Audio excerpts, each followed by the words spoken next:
Ça marche pas.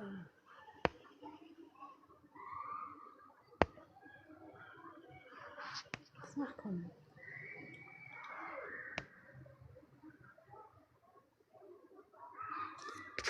Si je mets la 4G.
غيرني الريح نعشت والريح متصريفني مشتاق الراحة مشتاق الحنان انا سبلع بالغربة سبلع مستغرب غيبي طول الغربة ما تطول الغربة طول الغربة ما تطول الغربة طول الغربة سبتي العقل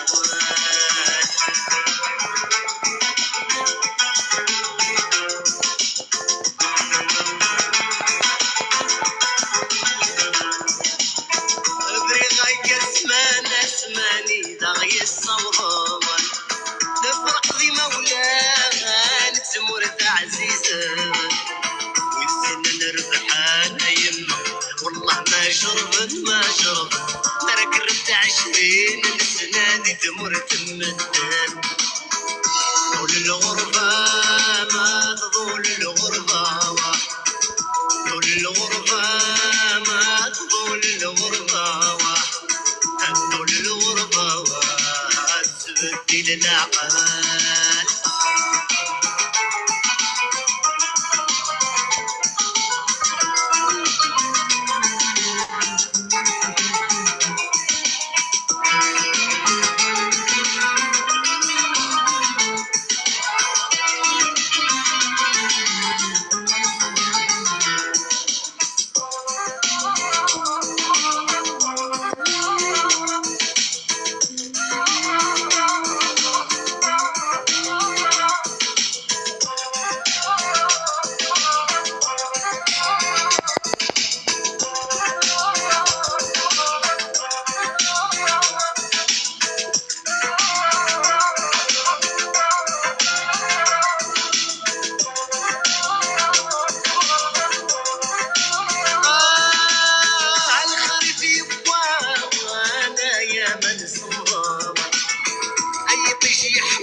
صدي مولان طول الغربة ما تطول الغربة طول الغربة ما تطول الغربة طول الغربة سبتي للعقل طول الغربة ما تطول الغربة طول الغربة ما تطول الغربة طول الغربة طول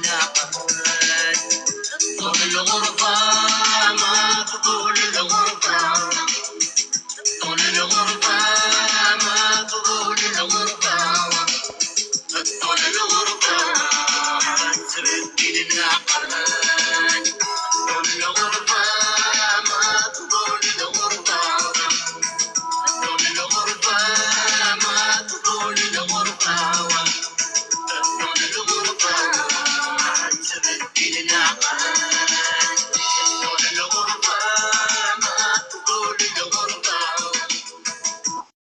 طول الغربة ما تطول الغربة طول الغربة.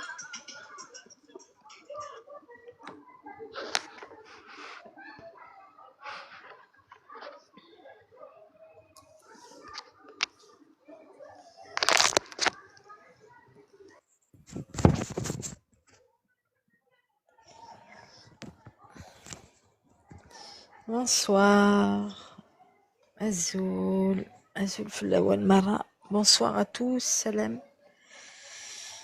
Bienvenue, j'espère que vous allez bien mes chers amis. S'il vous plaît, partagez le live avec likez le live avec Segen Hadar. On va parler sur l'esclavage moderne des sans-papiers, des personnes clandestines en France, leurs conditions de travail et en particulier, je vais parler des employeurs et des patrons maghrébins et kabyles en particulier. Donc, on va parler de ce qu'on connaît le mieux, sur ce qu'on a vu, voilà, puisque moi-même j'ai dû intervenir auprès de personnes qui ont subi cet esclavage moderne, qui ont subi des pires conditions de vie et de travail en France par ces employeurs leurs vaillels. Voilà, donc c'est bien d'en parler parce que je pense que c'est un petit sujet tabou, on n'en parle pas souvent. Moi, j'ai été témoin de 2-3 affaires. Voilà, bon après, je vais pas trop donner de détails comme je dis la dernière fois parce que il y a une affaire qui est en instruction, une affaire assez importante, mais je pourrais parler des 2 autres. Voilà, où j'ai dû intervenir pour mettre un bon coup de pression à l'employeur afin qu'il rémunère le salarié sans papier. Voilà, il faut savoir que le gharva thawar, surtout quand on n'a pas de papier. Déjà thawar, le gharva, comment on appelle ça, d'exil forcé ou pas, est très compliqué pour les personnes qui le vivent. Alors imaginez les personnes qui sont dépourvues enfin qui ne sont pas régularisées, qui sont dépourvues de papier, qui ne sont pas reconnues administrativement. Parfois c'est l'enfer. Ouais, je vais vous raconter quelques histoires vraies, avérées. Et puis le but de ce live, c'est que des personnes viennent témoigner de ce qu'ils ont vécu, mais de façon anonyme bien évidemment. Moi, je vous invite à rejoindre ce live pour en parler, parce que c'est bien d'en parler pour éviter les pièges pour d'autres personnes. Et puis aussi apporter quelques informations, quelques astuces et quelques tuyaux pour vous sortir de certaines situations compliquées. Voilà. Donc, je vous souhaite la bienvenue sur mon live. Donc, on va parler de l'esclavage moderne et des conditions des sans-papiers ici en France.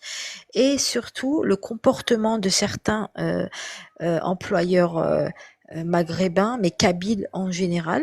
Voilà, des patrons kabyles qui font la misère et qui pratiquent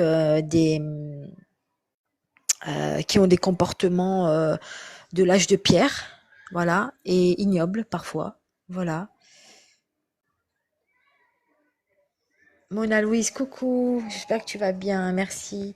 Donc on va parler quand même de choses sérieuses. Je pense que Atas Eglen Lorvailleul El Roarva, je pense que quand vous êtes arrivé en France, ça n'a pas été facile du tout pour vous. Donc vos témoignages sont vraiment précieux. Donc, je serais ravie de vous accueillir sur le live à Gay pour nous parler de vos premiers jours, vos premiers mois El Roarva, en exil, forcé ou pas, pour raconter vos expériences. Voilà, parce qu'on sait que tout, tout début, tout commencement est difficile, surtout quand on est étranger dans un pays étranger. Donc, c'est un pays que vous découvrez. Voilà, il y a la barrière de la langue souvent, la barrière des codes sociaux, parce que oui, quand vous intégrez un pays, vous avez des codes sociaux à respecter ou des codes sociaux qui va vous permettre de vous fondre dans la masse, des codes sociaux qui vont vous permettre justement de pas trop vous noyer et de vous adapter comme vous pouvez, mais on sait très bien que la langue est une barrière importante. C'est pour ça que moi, la dernière fois, j'ai vu un témoignage d'un homme qui était là depuis à peu près 60 ans, on va dire en France, et il disait qu'il ne maîtrisait pas la langue française. Et c'est vrai que quand on l'entendait parler, on va dire que vraiment il la maîtrisait pas du tout. Ben, je lui ai fait une petite réflexion en disant quand même, en France, on a quand même la chance d'avoir des formations en langue française. Et puis, je pense que la première des choses pour un étranger, c'est d'apprendre la langue du pays dans lequel on vit et dont on a l'intention de s'installer. Déjà, au moins pour un bon bout de temps, de parler la langue du pays parce que c'est la barrière première qui se dresse à vous, quoi. Et des fois, je comprends pas vraiment les personnes qui sont là depuis 60-70 ans et qui ne, je demande pas de maîtriser la langue, mais au moins aligner quelques mots pour faire une phrase et apprendre à écrire aussi, qui est primordial hein, pour remplir des papiers, hein, voilà, parce qu'on peut, on ne trouve toujours, on trouve, enfin, c'est-à-dire que c'est important d'avoir la base de l'écriture et de la langue pour pouvoir remplir, oui, des documents administratifs et autres, pour suivre ses enfants à l'école, pour être, voilà,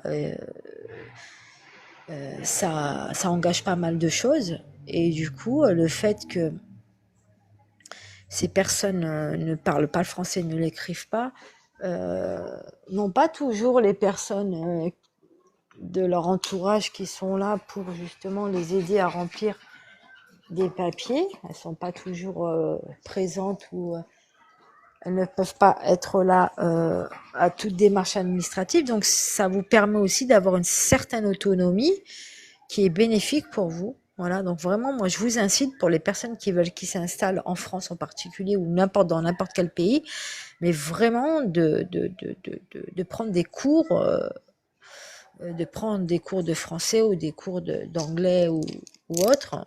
Tout dépend du pays où vous souhaitez vous installer parce que c'est la première barrière. Merci beaucoup. D'accord, merci. Donc, vous pouvez liker et partager, s'il vous plaît. Oui, et puis là, on va rentrer dans le vif du sujet. Coucou, Mona. Si vous pouvez liker et partager, voilà. Il faut savoir qu'en France, donc on a des immigrés étudiants, voilà, des hommes, des femmes. Alors en 2023, près de 3,5 millions d'immigrés âgés entre 15 et 64 ans, des actifs, d'accord? Et cela représente 12% de la population active française. Voilà. Donc à peu près 20% des actifs sont émigrés ou descendants d'immigrés. Donc à peu près 11%, voilà, d'immigrés hein, propres et 9,2 de descendants. Voilà. En tout, on a à peu près 6 millions de personnes étrangères actives en France. Voilà. Donc la répartition géographique, elle se fait comme suit. En Île-de-France, les immigrés représentent 22% de la population active. On constate que il y a une concentration de personnes étrangères actives, c'est-à-dire salariées, très concentrées au niveau de l'Île-de-France. Voilà. Et oui. Souvent, il s'agit des emplois difficiles, des emplois pénibles. Ils occupent des emplois dans le BTP, dans la sécurité, dans le service à la personne, à l'hôpital. Et beaucoup viennent d'Afrique et du Maghreb. Voilà. Ah, je vous en prie. Ouais, oui, ça va être très intéressant parce que je vais après mettre, je sais pas si vous voyez, j'ai mis un petit graphique aussi. Donc, je vais alimenter le live avec des graphiques, avec des, des données chiffrées, voilà, récentes, hein, pour vous donner un ordre d'idée de la composition des actifs étrangers en France selon les régions et selon les corps de métier et les domaines d'activité. Oui, le domaine d'activité, c'est surtout le bâtiment. Vraiment, c'est un domaine d'activité qui est occupé principalement des étrangers. Oui, bah déjà parce que c'est un boulot pénible, donc je veux dire voilà. Et puis parfois ils n'ont pas trop le choix parce que bah, soit ils n'ont pas le niveau d'études pour occuper un autre poste. Je parle déjà au début. Après ils peuvent faire des formations qui leur permettront d'évoluer socialement. Oui, ça sert à ça les formations. Et puis voilà, hein. Mais à la base, au début, surtout les personnes qui sont dans, comment dire, qui sont sans papier et pas encore régularisées, ces personnes trouvent du travail très souvent dans le milieu du BTP, dans le milieu de l'aide à la personne. Voilà. Il faut savoir qu'en France, ça me fait rire, moi, parce qu'ils font la chasse aux personnes, aux salariés clandestins, alors que des grandes sociétés comme Bouygues, comme Lafarge et compagnie emploient des personnes clandestines et beaucoup, hein, et pas vraiment. Je veux dire, c'est des énormes chantiers. Et après, ils s'étonnent que c'est vraiment des hypocrites en fait. Parce que quand ils ont besoin des personnes étrangères et clandestines pour travailler dans des chantiers colossaux, quand ça va être des énormes chantiers, ils regardent pas si ces personnes-là sont régularisées ou pas. Donc on les prend et on les jette comme des Kleenex hein, quand on en a plus besoin. Et puis après, on va mener une campagne de dégraissage concernant les salariés étrangers irrégularisés. Voilà. Donc très très hypocrite tout ça. Donc vous savez qu'aujourd'hui, vous avez des métiers en tension, dont le bâtiment, l'aide à la personne, dans le milieu hospitalier, qui permet aux personnes d'être régularisées, mais qui font partie de ces secteurs d'activité, mais antérieurs à 2024. Voilà. Donc c'est des personnes qui auront la chance d'être régularisées concernant les métiers en tension. Voilà, mais bon, ça reste à voir encore, hein, parce qu'on n'a pas vraiment de résultats et de statistiques par rapport à tout ça.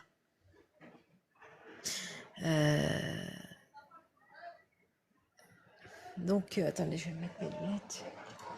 S'il vous plaît, si vous pouvez partager, liker, il est intéressant ce live. Donc,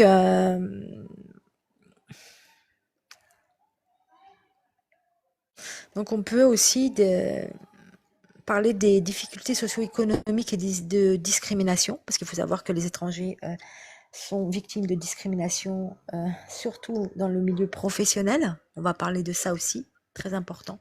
C'est pour ça que vos témoignages sont très importants. Vraiment, je souhaite vraiment que vous veniez témoigner.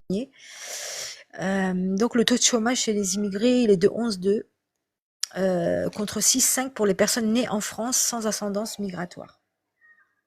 Donc on constate qu'il y a beaucoup plus de chômage chez les personnes étrangères.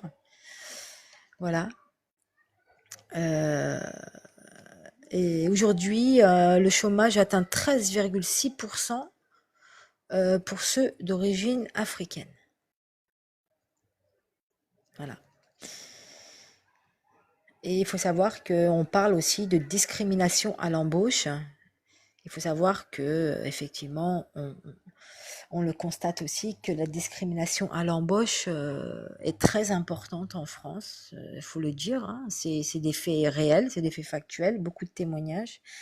D'ailleurs, l'association, la HALD, je ne sais pas si vous connaissez la HALD, c'est une association qui aide et qui procède à des testings pour épingler des sociétés qui procèdent à la discrimination raciale et autres des étrangers et qui les condamnent par la suite. Donc, ils font des genres de testing. Donc, ils vont envoyer des personnes, une personne étrangère et une personne, on va dire, une personne européenne. Voilà. Et à compétences égales, on va privilégier, on va choisir la personne européenne ou française.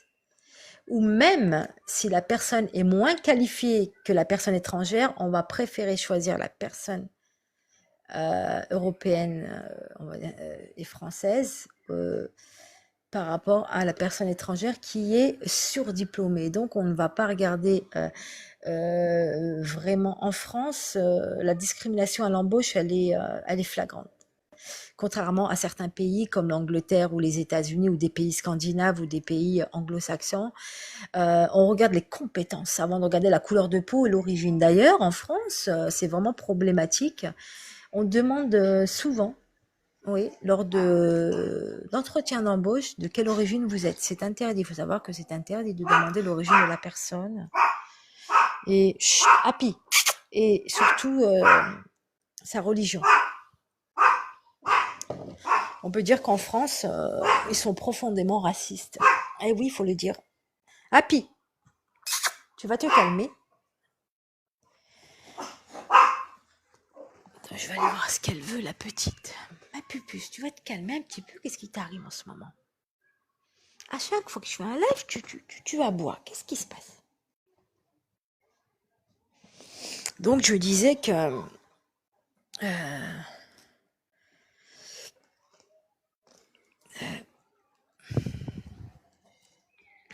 alors, on va parler également de l'écart salarial. Bon, on sait qu'en France, l'écart salarial, c'est-à-dire qu'une femme déjà, voilà, il y a une inégalité salariale entre femmes et hommes, hein, voilà, ça on le sait, c'est pas une surprise, mais il y a non seulement entre le genre, voilà, femme et homme, mais aussi le fait que la personne soit étrangère.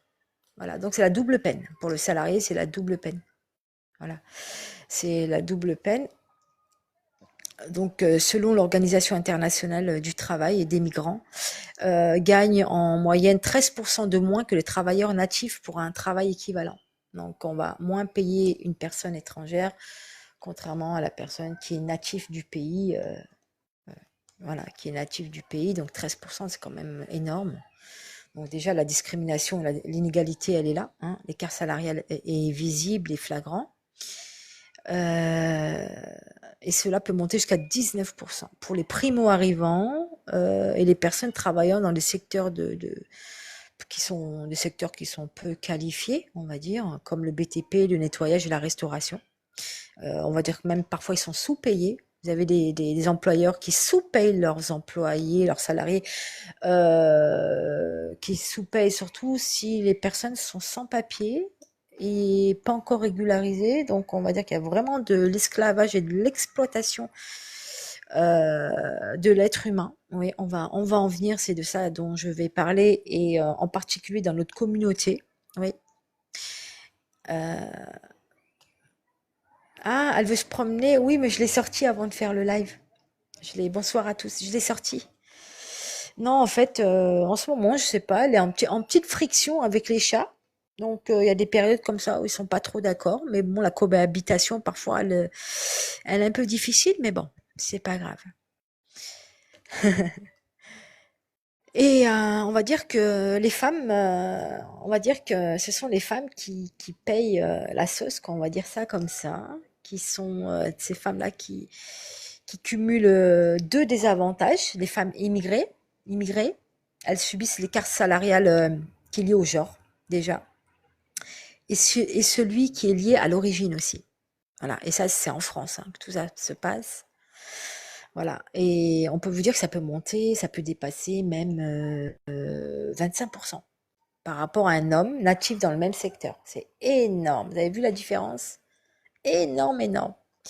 Donc, on est vraiment dans la discrimination totale. Donc, c'est la double peine. Non seulement l'écart salarial entre un homme et une femme est déjà très présente en France et il est déjà dénoncé. On sent l'inégalité. Et là, c'est la double peine quand vous êtes étrangère, surtout pour les femmes. Voilà. Et surtout, elles occupent des métiers qui sont très pénibles et très difficiles. Elles se lèvent très tôt le matin, elles sortent très tard le soir. Parfois, elles cumulent deux, trois boulots pour s'en sortir. Voilà. D'ailleurs, il y a eu une polémique sur les femmes de ménage qui travaillent à l'Assemblée nationale. Je ne sais pas si vous avez vu ça. On pense que ces personnes, comme elles disent, nous, on bosse à l'Assemblée nationale. Ah, ben super, vous êtes super bien payés alors. Ben non, pas du tout en fait. Elles sont même sous-payées. Vous vous rendez compte? Une institution de l'État, de la République comme l'Assemblée nationale ou le Sénat, emploie du personnel de nettoyage des étrangers et celles-ci sont sous-payées, en deçà du SMIC. Et d'ailleurs, François Ruffin, c'est un élu LFI qui a dénoncé justement ces pratiques-là au sein du Sénat et de l'Assemblée nationale pour parler de ces personnes qu'on dit invisibles, parce qu'elles sont invisibilisées, on les voit jamais, mais tout est nickel, tout est propre. Voilà. Et de plus, on les sous-paye alors qu'elles travaillent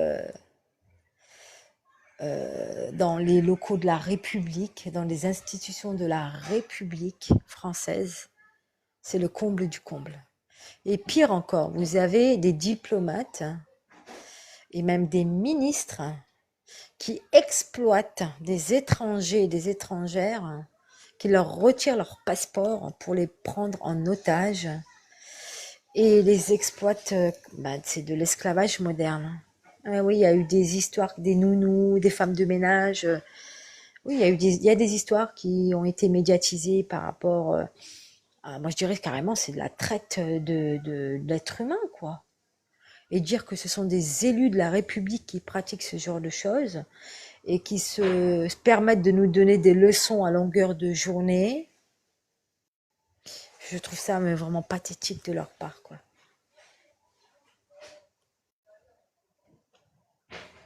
Oui, ça dure depuis des années, exactement. Donc, si des personnes veulent monter sur le live pour témoigner, vous êtes les bienvenus. On a besoin de vos témoignages pour savoir, lorsque vous êtes arrivé à Rwanda, peu importe le pays, quelles difficultés avez-vous rencontrées à ce moment-là? Est-ce que vous avez reçu des mains tendues de la part de votre communauté, de la Rachel Neron, d'autres communautés? De quelle façon vous en êtes sorti? Quelles sont les difficultés que vous avez rencontrées? Vraiment, c'est des témoignages qu'on aimerait bien entendre pour justement peut-être dissuader les personnes qui veulent aujourd'hui venir vivre en France, parce qu'on va dire qu'en France aujourd'hui c'est la bérésina. En France c'est une catastrophe. Franchement c'est un pays que je déconseille fortement aux étrangers de venir parce que bien la France n'est plus celle de il y a quelques années, c'est fini. Elle n'a plus rien à offrir, la France d'aujourd'hui.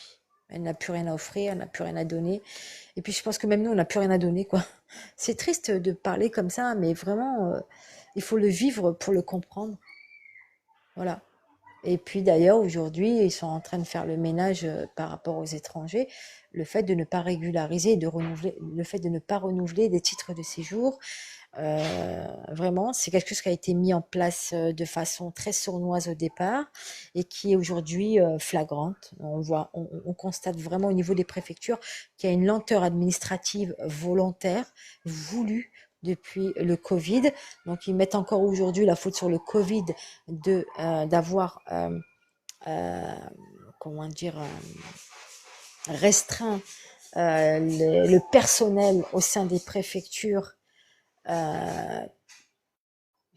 pour justement créer cette lenteur administrative qui ont fait perdre euh, des emplois, des logements aux personnes étrangères puisque leur titre de séjour n'a pas été renouvelé. Et il faut savoir que lorsque votre titre de séjour n'est pas renouvelé, vous perdez vos droits, voilà, que ce soit des droits sociaux ou les droits de poursuivre votre travail, même si vous êtes en CDI, parce qu'il faut savoir que l'employeur ne risque d'avoir des sanctions de la part de l'URSSAF ou de la part du ministère du Travail, voilà.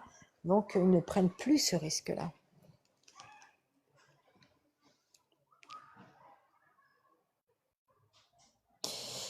J'ai travaillé avec des étrangers, la majorité m'ont dit c'est compliqué pour faire des formations.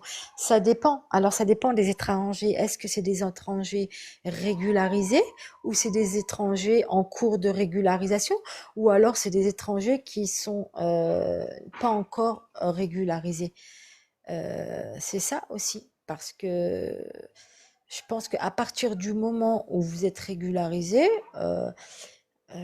des formations existent et je pense que il faut déjà démarrer par des formations au niveau de la langue.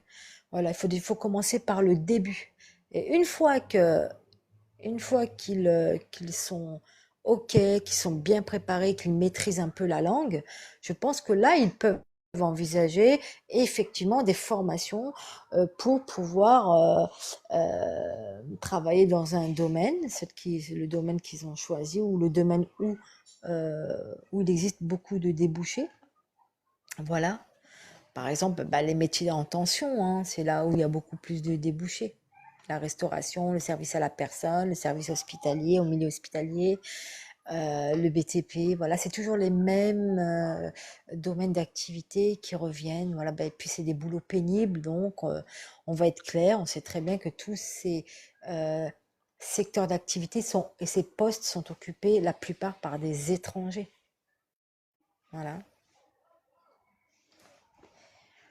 Justement, on aimerait bien avoir des témoignages de personnes justement qui se trouvent dans cette situation, qui sont pas des personnes qui sont passées par ces difficultés vraiment, ou des personnes qui ont perdu peut-être leur travail, leur logement suite à au non-renouvellement du titre de séjour. Voilà. Tout ce qui a trait, tout ce qui vient se greffer à la personne étrangère, à l'installation de la personne étrangère ici en France, ou même d'avoir d'autres témoignages ailleurs, dans d'autres pays. C'est intéressant aussi, peut-être pas de comparer, mais de voir ce qui est différent aussi ailleurs par rapport ici en France. Voilà, donc si vous pouvez liker et partager, s'il vous plaît. Donc du coup, euh, c'est pas pour rien que j'ai mis la photo parce que ça représente vraiment, hein, ça représente le salarié étranger, ça représente le primo-arrivant. On- voilà, c'est le bâtiment, c'est vraiment, on va dire, le passage, pas obligé, mais je veux dire, c'est le passage. On va dire que c'est un secteur d'activité où on trouve du travail le plus facilement et puis ils embauchent même si vous n'avez pas de papier. On sait très bien que même dans les plus grands chantiers, comme je vous ai dit, Bouygues, Lafarge, des, des chantiers, des très très grands chantiers, où ils embauchent officieusement des étrangers sans papier.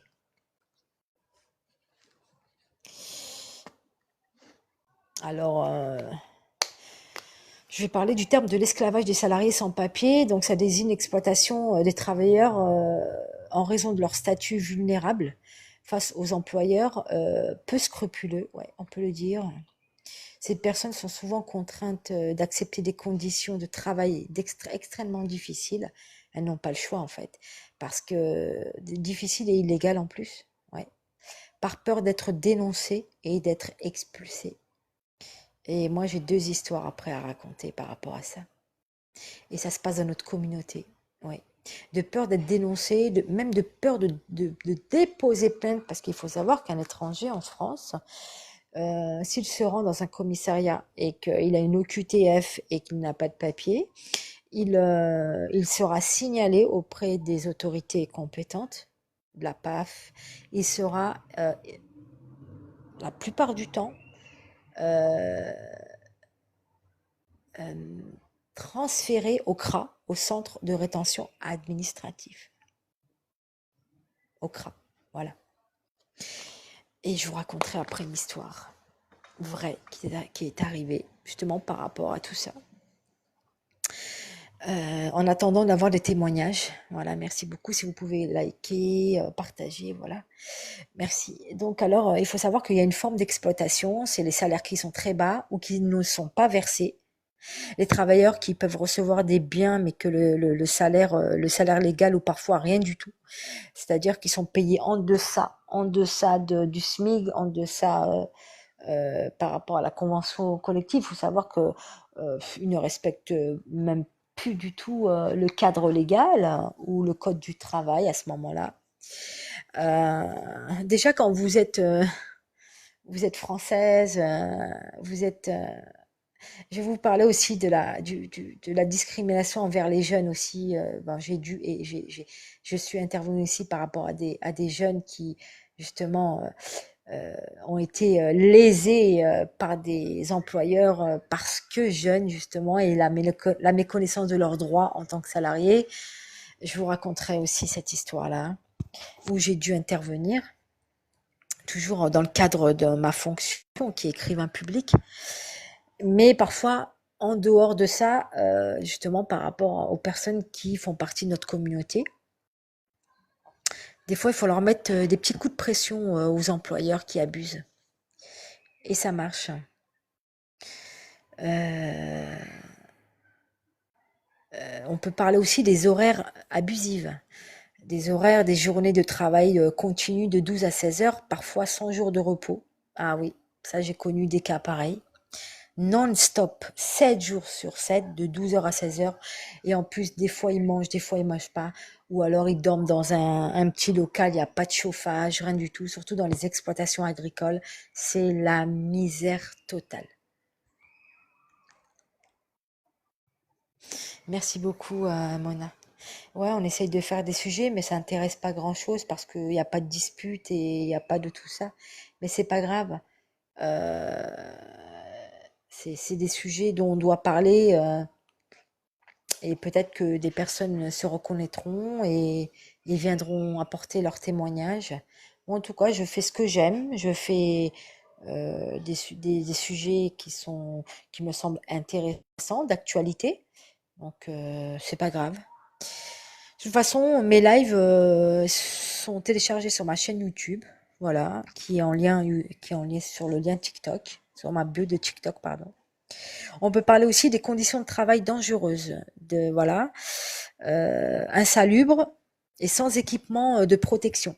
Ouais, souvent, vous avez des personnes qui sont victimes d'accidents de travail parce que absence de sécurité sur le chantier, ils n'ont pas le matériel qu'il faut. Il faut savoir que des personnes ne sont pas protégées bon, peut-être qu'il y a plus d'amiante aujourd'hui, mais il fut un temps où vous avez des chantiers où les personnes étaient travaillaient dans des conditions très difficiles et sans protection, alors que ils manipulaient de l'amiante.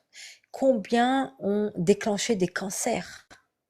Combien ont déclenché des cancers? Par exemple, quand vous avez des bateaux, où vous avez en particulier des bateaux qu'on envoie dans des pays comme l'Inde, le Pakistan, des pays très, enfin, je peux pas dire que c'est des pays pauvres parce que l'Inde c'est un pays émergent aujourd'hui, mais à l'époque, en fait, on envoie la poubelle de l'Europe dans ces pays-là. Voilà, on leur transmet des maladies lorsqu'ils vont désosser des bateaux, voilà, sans protection et qui déclenchent des maladies comme des cancers et autres.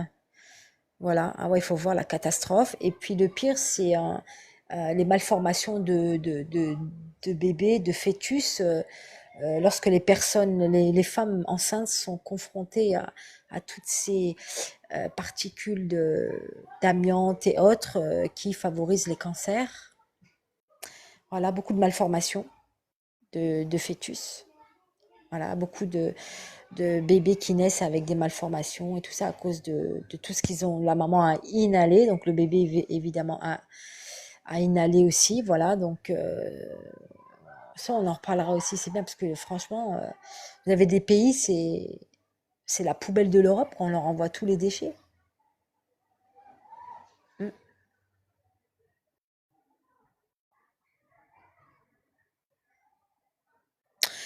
Jamel, bonsoir. Bonsoir, s'il vous plaît, vous êtes médecin? Non, je ne suis pas médecin, je suis écrivain public. Pourquoi?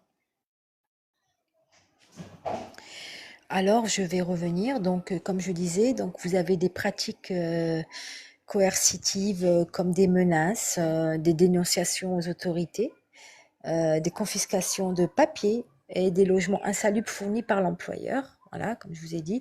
Et je vous raconterai les deux histoires que j'ai qui correspondent tout à fait à ce que je suis en train de vous décrire. Voilà. Donc, on parle aussi de travail forcé. Hein. Faut savoir qu'aussi, travail forcé, travail détourné. Parfois, les employeurs obligent les travailleurs à effectuer des tâches qu'ils n'ont pas acceptées au départ. Voilà. Parce qu'elles n'ont pas le choix, parce que elles ne sont pas régularisées, elles sont sans papier, sans famille, sans surtout quand les employeurs profitent lorsque ces personnes-là n'ont pas d'entourage familial et amical et profitent vraiment. Ouais. Ça, je l'ai vécu à travers des personnes qui ont vécu ce genre de ces situations. Ouais, vraiment, c'est flagrant, quoi. Ils profitent, en fait, de ne pas avoir d'entourage pour les écraser, les exploiter, vraiment, et les réduire à l'esclavage. Vraiment, réduire à l'esclavage. Mm. Et ils vivent dans des conditions inhumaines, vraiment. Ouais. Oui, parce que je parle de médecine. Vous avez un bon niveau en sciences médicales. Ah, merci. Ben, écoutez, vous êtes le bienvenu si vous souhaitez participer à ce live. Euh, je parle des conditions d'accueil des étrangers ici en France, en l'occurrence, et particulièrement l'esclavage moderne qui est subi, les différentes pratiques, parfois même mafieuses, où il se trouve concernant des patrons véreux, des patrons mal intentionnés. Et je parle aussi des patrons et des employeurs de notre communauté. Voilà. Et je peux en parler parce que je connais, j'ai été confrontée à cela. Donc je peux parler en connaissance de cause. Voilà. Et j'apporterai deux témoignages. Donc, si vous souhaitez participer, vous êtes le bienvenu, vous êtes les bienvenus. Je souhaiterais avoir des témoignages de personnes qui sont arrivées en France ou alors à l'étranger dans un autre pays pour nous raconter un petit peu leur arrivée et quelles sont les difficultés qu'ils ont rencontrées à ce moment-là et les astuces et puis surtout les mains tendues. Est-ce qu'elles ont eu des mains tendues? Est-ce que la famille était présente? Parce que souvent, les personnes, une fois qu'elles arrivent sur le territoire, eh bien, personne ne répond au bout du fil. Ouais. On va vous dire, mais oui, quand tu viendras en France, quand tu viendras, t'inquiète pas, je serai là pour toi. Il n'y a pas de problème. Quand ils sont loin, il n'y a pas de problème. Mais quand ils sont sur le territoire, une fois ils ont euh, frôlé le seuil, le sol, eh bien, il n'y a plus personne. Personne ne répond au téléphone. Ils vont trouver des excuses à droite et à gauche. Et la personne va se retrouver démunie et complètement perdue. Donc, ces personnes-là vont dormir dans la rue, vont dormir dans les caves, vont se nourrir dans les poubelles, parce que tous les débuts sont compliqués. Hein.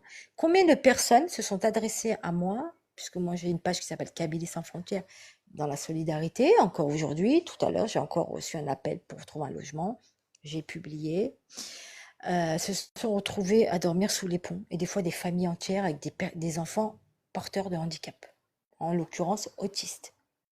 Vous avez des familles entières qui se déplacent dans l'inconnu la plus totale.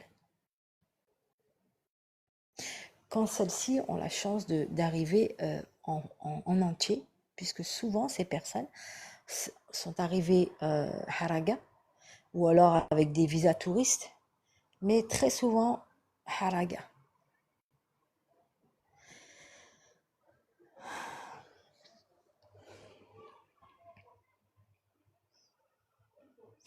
Ouais, ouvrons nos portes à cette jeunesse.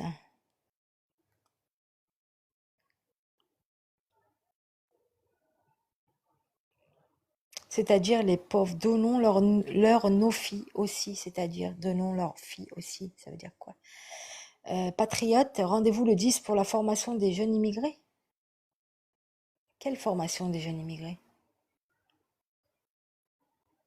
Jamal, oui, ça me dit quelque chose. Oui. Patriote 77, on en parle le 10 par rapport au mouvement national.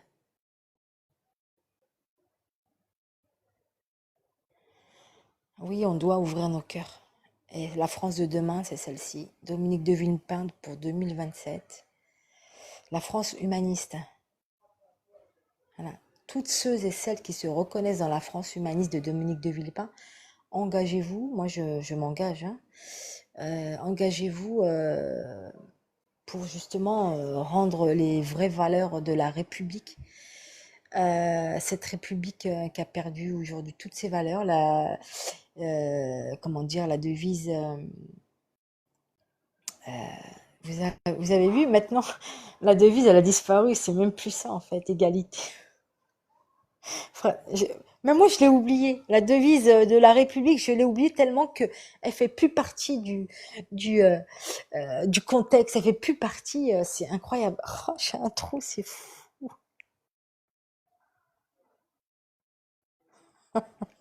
Liberté, égalité, fraternité, incroyable. Vous avez vu? Mais est-ce que vous avez vu? C'est pas anodin. Merci beaucoup. Euh, Waouh.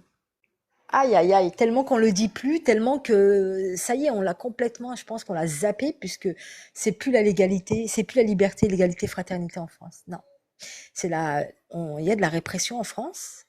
La démocratie, elle est vraiment, elle en a pris un coup.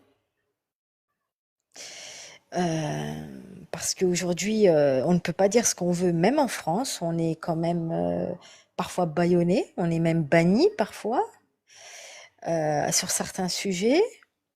Il n'y a pas de pas, enfin, on va pas dire qu'il n'y a pas vraiment de liberté d'expression, mais elle est comme la liberté d'expression, elle est quand même. Nos droits sont quand même bafoués, hein.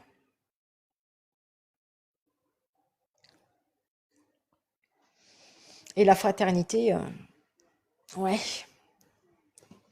à voir, à voir, à voir. Oui, parce que bah, bien sûr que l'immigration, elle, c'est quand même quelque chose de positif en France, hein, même dans d'autres pays. Après, c'est vrai que il faut comme moi, je suis pour l'immigration choisie parce qu'aujourd'hui, on est arrivé à un point où la France ne peut plus accueillir d'immigrés parce que franchement, il y a eu un flux migratoire très, très, très, très important qu'ils n'ont pas su gérer. Et c'est surtout pour les étrangers qui arrivent, quand vous voyez des familles qui dorment dans la rue, des bébés de 2 mois qui couchent devant l'hôtel de ville de Paris, d'ailleurs, des sans-papiers. Je ne sais plus combien de familles, mais de nombreuses familles qui se retrouvent dans la rue. C'est dramatique. Donc, ces personnes-là, lorsqu'elles viennent dans un pays étranger, qu'on leur offre toutes les conditions pour y vivre correctement. Si ce n'est pas le cas, il ne faut pas les accueillir. Donc, c'est pour ça que moi, je suis pour l'immigration choisie, comme au Canada. Au Canada, il fut un temps où ils le faisaient. Je ne sais plus s'ils le font encore aujourd'hui, mais il me semble que oui. D'ailleurs, même eux, ils ont serré la vis, le Canada. Mais l'immigration choisie, ouais, pourquoi pas? Parce que vraiment, on est arrivé à une situation vraiment très, très, très, très compliquée, surtout pour ces personnes-là, quoi.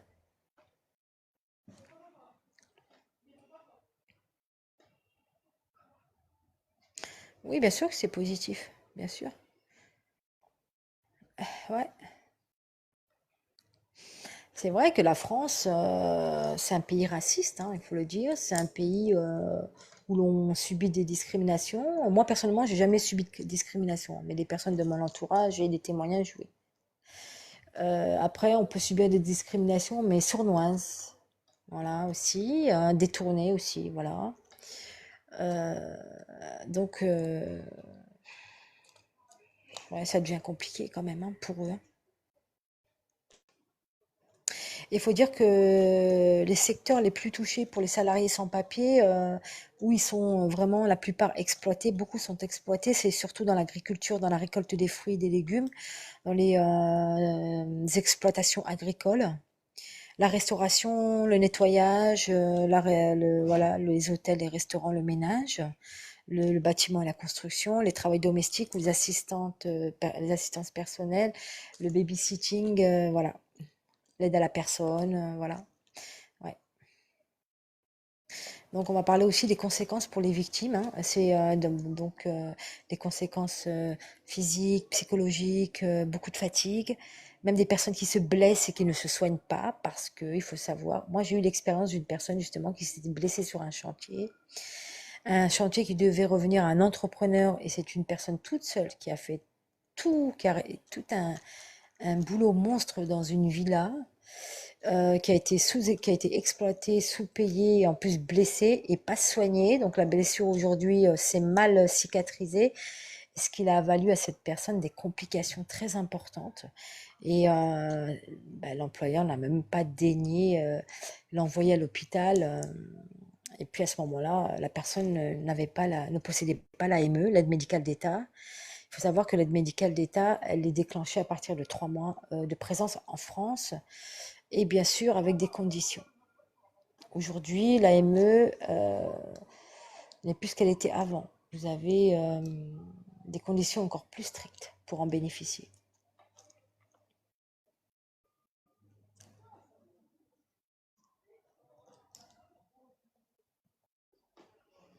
Le vol, le braquage, le deal. Ben,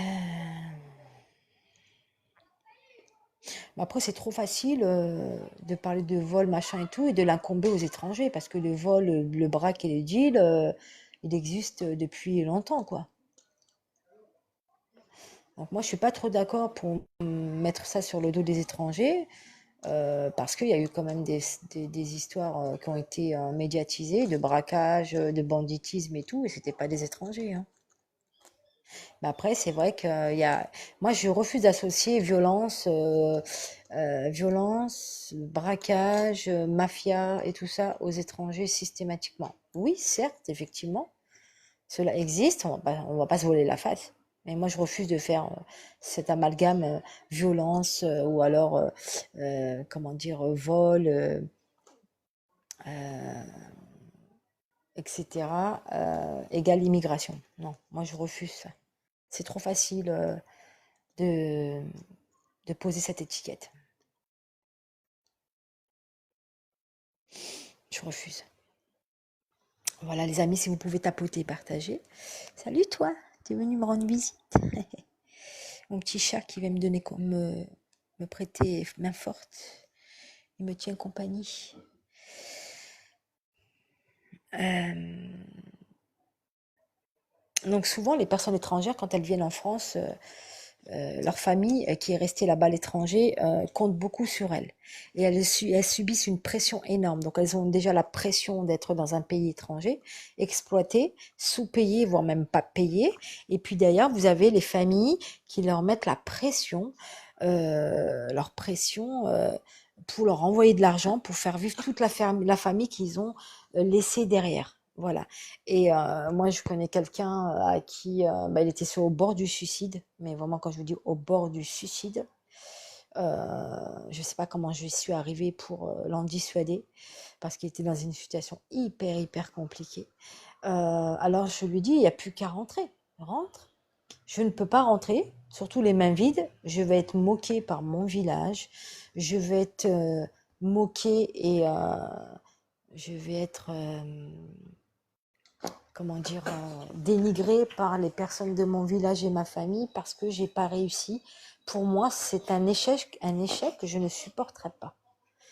Donc, ils ont la double pression, la double peine, voire même la triple peine de subvenir à leur famille à l'étranger. Déjà, Netsa, lui, il n'arrive même pas à subvenir à ses besoins et la charge familiale qu'il a laissée derrière pour subvenir à leurs besoins. Vous imaginez la pression?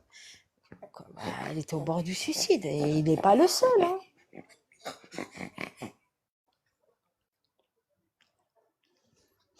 Les pauvres immigrés veulent le bien de l'enfant. Ben, les deux, je pense. Qu'est-ce qui se passe? Mais ils me laissent pas tranquille. Hein. Moi, c'est pas mes enfants qui m'embêtent. Moi, c'est les animaux. Elle est jalouse.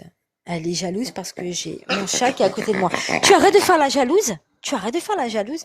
Bon, je suis désolée, Julia, mais tu vas devoir te déplacer parce que sinon, elle va pas me laisser tranquille. Voilà. Elle est jalouse. Elle est jalouse, c'est impressionnant. Viens, ma petite puce. Mais tu vas la laisser tranquille? Viens. Voilà. Même les animaux, ils sont jaloux. Je vous assure.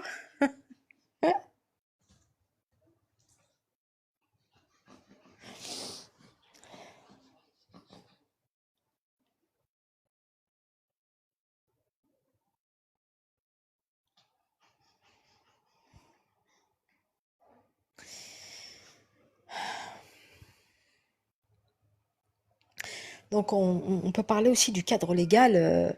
On sait très bien, sur le papier, tout est beau, tout est rose, mais sur les terrains, vraiment, personne n'applique ce cadre légal par rapport aux conventions internationales. Hein. On va parler de l'ONU et on va parler entre autres de l'ONU, d'interdire le travail forcé et la traite des êtres humains. Mais sur le terrain, c'est tout autre, parce qu'on l'applique vraiment. Je dirais même de plus en plus, parce qu'aujourd'hui, la restriction des régularisations, on va dire que la loi de l'immigration a pris un coup de, comment dire ça, euh, un coup de vis, c'est-à-dire on a serré la vis de façon drastique, et ce sera le cas de plus en plus.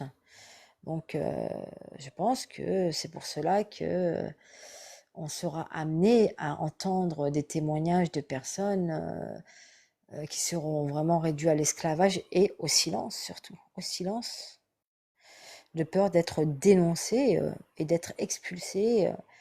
Voilà, donc il faut savoir que vous avez des employeurs véreux qui utilisent cela pour les tenir, leur faire du chantage, pour les exploiter au maximum. Voilà. Mm.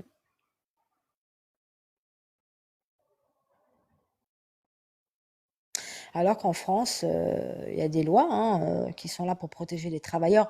C'est-à-dire que c'est pas parce qu'un étranger n'a pas de papier qu'il n'a pas de droits. C'est une personne qui a des droits, ses droits fondamentaux et doivent être respectés.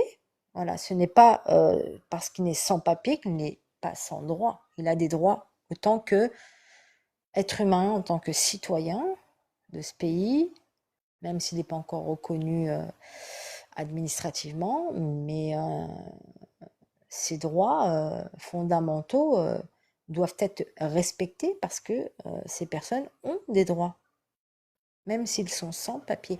Et justement, ces patrons véreux pensent que le fait qu'ils sont sans papier, ils n'ont aucun droit. Et c'est ce que j'ai rappelé à plusieurs reprises concernant ces employeurs véreux que j'ai interpellés. Et moi-même, ben, j'ai joué un peu la carte. Je leur ai mis un bon coup de pression pour cesser leur pratique et pour payer les personnes qui ont bossé dur parce qu'ils étaient sur le point de refuser de les payer et j'ai dû intervenir 2 fois.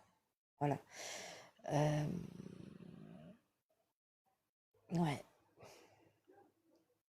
Et souvent, ces personnes, c'est des personnes qui embauchent au black et qui ont vraiment des choses à se reprocher. Et que si le fisc, l'URSSAF, pointe le bout de son nez et vient déclencher un audit, je pense que le redressement fiscal va faire très très mal. Mais vraiment très très mal. Donc moi, j'ai joué sur cette corde-là. Et ça a fonctionné à chaque fois. Parce que je sais que moi, je suis dans le commerce. J'ai baigné dans le commerce, ma famille est dans le commerce depuis des années. J'ai baigné dedans, j'ai travaillé dedans, d'accord, dans les grosses affaires. Je sais beaucoup comment ça se passe dans ce milieu-là. Voilà, j'ai de l'expérience, je sais comment ça se passe. J'ai vu beaucoup de choses. J'ai géré pas mal de choses, jeune en plus, du haut de mes 19 ans. Donc, j'ai vu pas mal de choses. Donc, je parle aussi de mon expérience sur le terrain.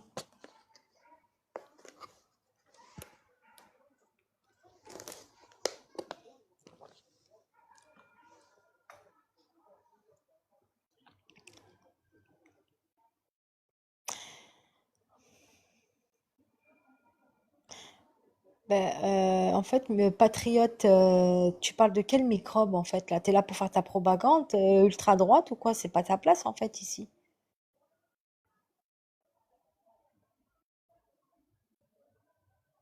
Moi, je crois que je vais te bannir toi parce que tu dis n'importe quoi en fait. Et j'aime pas les racistes moi. Allez hop. Au début, t'es arrivé tranquille, mollo, et puis là, tu commences à déverser ta haine là, ta haine de l'étranger. Bah, pas ici, hein, moi je te le dis, hein. Voilà, si vous pouvez partager, liker, s'il vous plaît. Donc alors je disais, si des personnes souhaitent venir témoigner leur arrivée dans un pays étranger, en France, vous parlez de l'accueil que vous avez reçu, comment vous vous êtes intégré dans ce pays, dans ces pays, les mains tendues que vous avez eues, de quelle façon on vous a aidé, comment vous en êtes sorti aujourd'hui et quel poste occupez-vous aujourd'hui, quelles sont les difficultés, quelles sont les astuces. Ce serait vraiment intéressant. Donc, vous avez aussi des facteurs de vulnérabilité. Donc, on parle du statut administratif irrégulier, la peur de la régularisation ou la peur de l'expulsion. C'est ce qui rend les travailleurs, c'est ce qui permet aux étrangers de se défendre, quoi.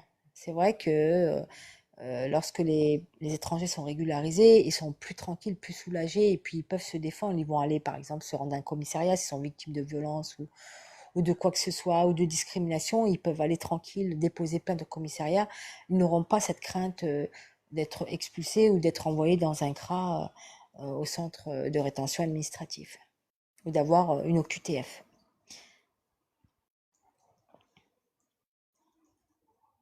Voilà, l'isolement linguistique et social aussi.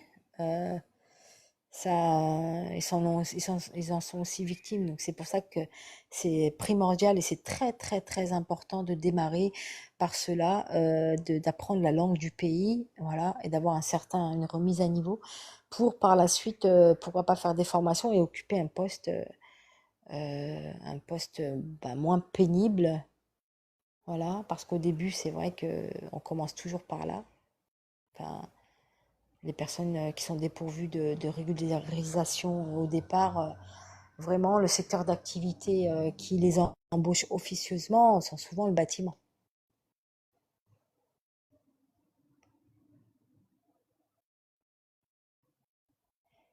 Ah,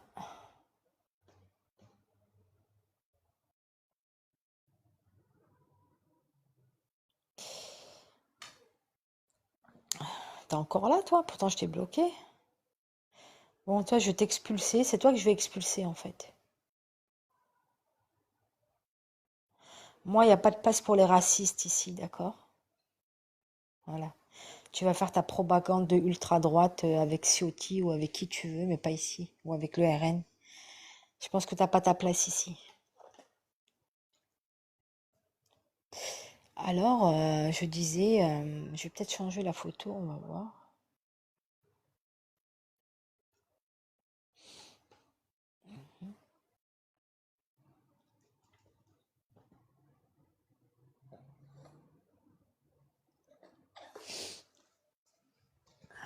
Voilà. Appel à témoignage pour les personnes qui ont subi de l'exploitation, qui ont subi, euh,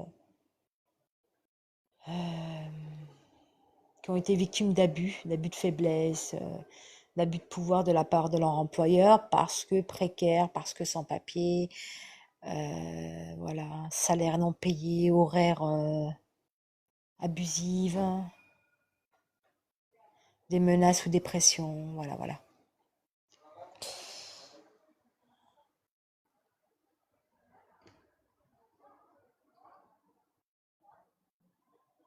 Au début, c'est un petit malin, il a fait le malin au début, il échangeait bien, c'était intéressant, et puis après, ben, il a montré son vrai visage de raciste. Donc je l'ai bloqué et je l'ai muté. Voilà, je pense qu'aujourd'hui, il devrait y avoir beaucoup plus de renforcement et de contrôle de sanctions contre les employeurs exploitants. Des programmes d'accompagnement et de régularisation pour les travailleurs sans papier. Et surtout des campagnes d'information sur leurs droits. Et en France, ce qui se passe, bon moi je suis vraiment dans le domaine, hein, donc je peux vraiment en parler, c'est que en France, on a une volonté nette de tout faire pour décourager, enfin les citoyens en général, mais les étrangers en particulier, concernant leurs droits sociaux, faire valoir leurs droits, c'est devenu le parcours du combattant. Et on fait tout pour, pour dissimuler, on fait tout pour cacher et on fait tout pour les décourager. Voilà, moi c'est ce que je vois sur le terrain.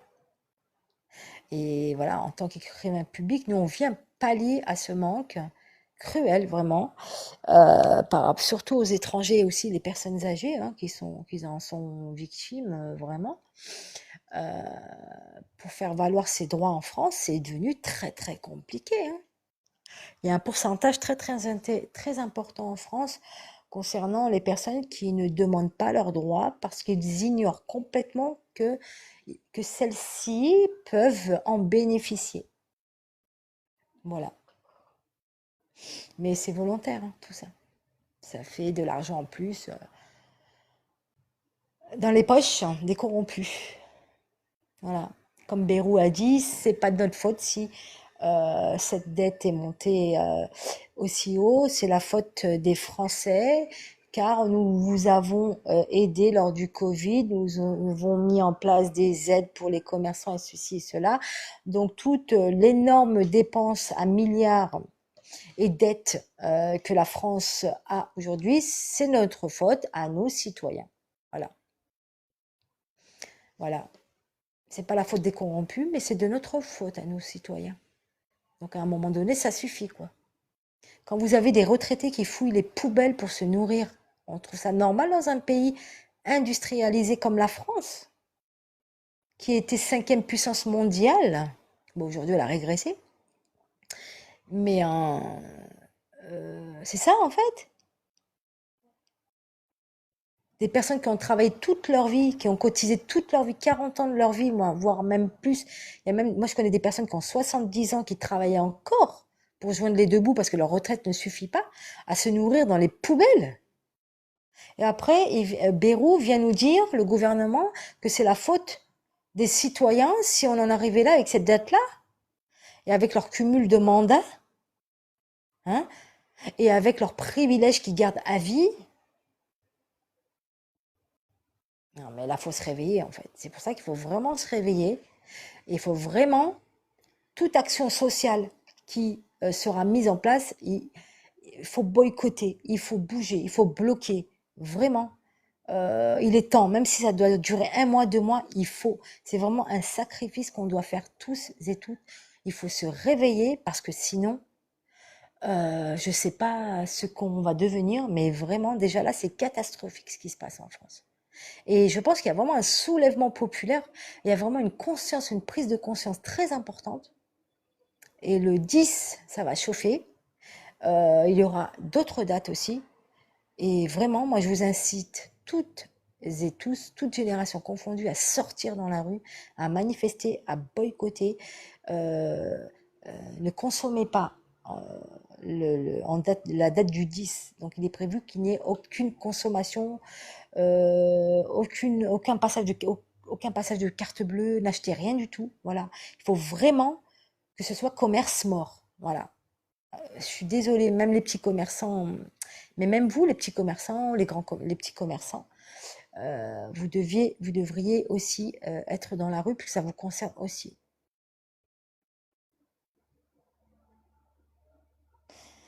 Il est encore là, lui, le patriote, là? Je l'ai bloqué, comment ça se fait qu'il est encore là, celui-là? Je te jure que je l'ai bloqué, muté, ce microbe, il est encore là? Attends, je vais le dégager, illico presto.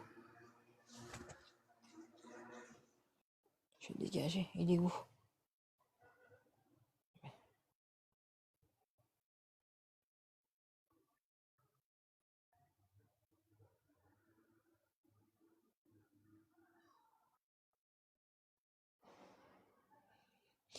Psy 213, c'est le cas de beaucoup d'étudiants kabyles. Ils font des jobs pour construire en Kabylie. Construire quoi? Leur maison? La maison familiale? Tessa, il est encore là, le microbe? Ou tu l'as pris en haut? Parce que je l'ai muté, je l'ai bloqué, ce microbe. Donc si vous pouvez liker, voilà. Donc du coup, comme je disais, voilà. Donc là, on va passer aux choses sérieuses. Donc moi, j'interpelle les patrons kabyles, les employeurs kabyles en particulier, qui exploitent les primo-arrivants et qui exploitent les étudiants de notre communauté de toutes les manières, possibles et inimaginables. Franchement, vous avez des étudiants qui se retrouvent sur le trottoir ou dans des réseaux de prostitution véridiques, hein, véridiques, parce que moi j'ai des 2 étudiantes à en sortir à Nice. Je les ai aidées à créer leur entreprise pour sortir de là. Elles ont réussi, alhamdoulilah. Mais parce qu'elles ont eu de la chance de rencontrer des personnes droites sur leur chemin, ce n'est pas le cas de tout le monde. Et faut qu'elles fassent très très attention. Et moi, vraiment, il y a des choses qui m'horripilent, qui m'ont horripilée. C'est-à-dire que il fut un temps où j'ai eu pas mal de personnes qui m'ont contacté, entre autres des étudiants, pour les aider à trouver un logement et tout ça. Moi, j'ai eu une personne en particulier, une femme, qui s'est adressée à moi la veille de son départ. Est-ce que tu peux m'aider à trouver un appartement alors que je viens demain? Je lui dis pardon. Je dis mais un voyage comme ça se prépare mais un an à l'avance. Tu peux pas. Tu crois que moi je claque des doigts, je trouve? Oui, c'est vrai, j'ai aidé pas mal de personnes à trouver un logement. Ok, mais c'était pas du jour au lendemain. Tu peux pas. C'est impossible. Du jour au lendemain, demain je viens, aide-moi à trouver un logement. Mais oh, t'as cru que j'avais une agence immobilière ou quoi? J'ai pas. Donc je suis désolée, moi franchement ça m'horripile ce genre de situation. Et je me dis comment les parents peuvent laisser leurs enfants partir ou alors elles mentent auprès de leurs parents en disant c'est bon j'ai trouvé, je vais dormir chez une copine et tout, sûrement, sûrement. Ou alors mais il y a quand même des parents qui laissent partir leurs enfants sans savoir où elles vont dormir. Voilà, parce que si elles se retrouvent dans des situations comme se retrouver dans des réseaux, c'est que déjà à la base elles n'ont rien. Elles n'ont pas d'endroit. C'est valable pour les hommes aussi, pour les jeunes aussi. Pas que les jeunes femmes hein, qui sont exploitées de cette façon. Eh oui. C'est des employeurs, des qbaïliyennes.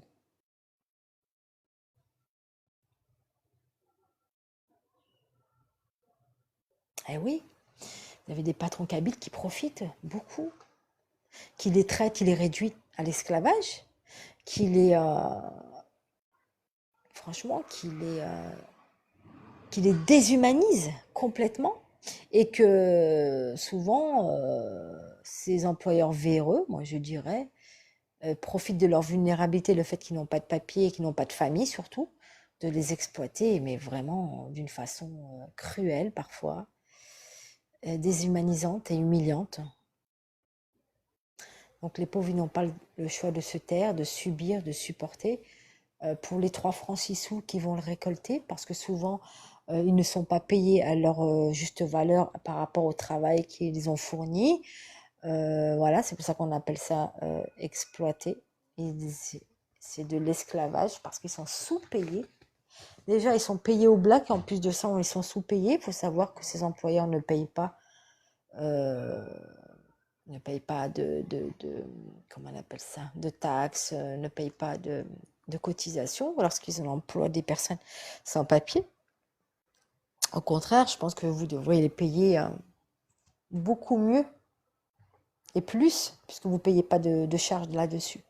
Mais non, non, il faut ramasser le plus d'argent et profiter des personnes sans papier, les exploiter au maximum, les presser comme des citrons, les menacer, les insulter, les faire dormir dans des caves sans chauffage. Ils se nourrissent une fois par jour et encore. Des menaces, des horaires, des fois même 24 heures de travail, 2 heures de sommeil.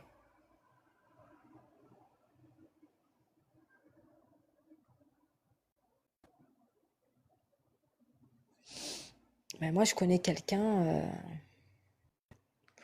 Donc là, on va parler, ouais, c'est ça, les formes d'exploitation, les salaires bas, les horaires abusifs, voilà, les conditions de travail dangereuses, les menaces, voilà, c'est tout ce que je dis, quoi. Et ça, pas mal de personnes ont vécu ce genre de choses, hein. Et je suis sûre, hein, que si on a des témoignages de personnes qui sont arrivées en France, beaucoup ont subi ces choses-là, hein. C'est pas facile d'en parler, c'est vrai, mais c'est bien d'avoir des témoignages pour aider, pour éviter que les personnes qui arrivent, les primo-arrivants et les étudiants, tombent dans le piège. D'être vigilant et de ne pas céder, et essayer comment dire, c'est difficile de ne pas céder parce que quand vous êtes dans le besoin, au début, ils vont dire, bon, je te paierai à la fin du mois. Et à la fin du mois, il lui dit, bah, écoute, je te paye pas, déjà je te nourris, je te blanchis, donc tu n'as pas le droit à un salaire, quoi. Et c'est là que les problèmes vont commencer, quand la personne elle va vouloir partir, on va l'en empêcher, on va le menacer, on va menacer la personne, on va la menacer, et on va lui dire, je te renvoie en Algérie. Voilà, c'est déjà arrivé plusieurs fois, de menacer la personne, de l'envoyer en Algérie, de la dénoncer auprès des autorités.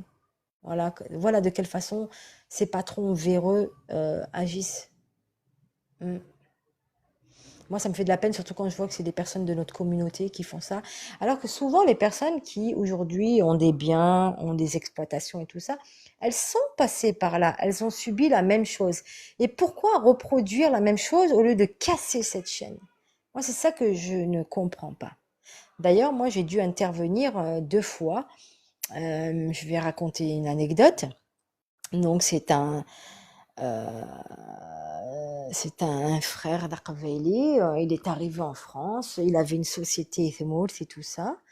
Et ça a coulé de chez Thmoul. C'est un chef d'entreprise. Il avait pas mal de salariés.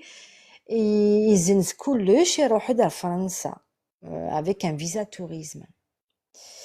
Et quand il est arrivé en France, il a dit aïe, aïe, aïe. Aïe, aïe, aïe, aïe, je pensais que la France, c'était pas comme ça. J'ai dit pourquoi? On t'a dit quoi? On t'a dit que la France, on mettait du parfum en l'air et que ça sentait le parfum?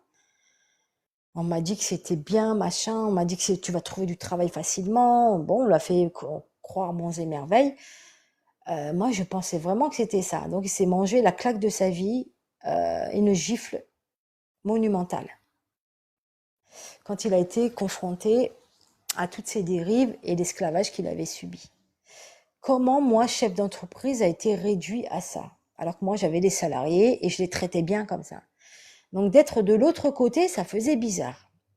Et cette personne, elle était au bord du suicide parce que sa famille lui mettait la pression, parce qu'elle devait subvenir à leurs besoins. La famille qu'il a laissée derrière demandait, ben, elles attendaient en retour, quoi.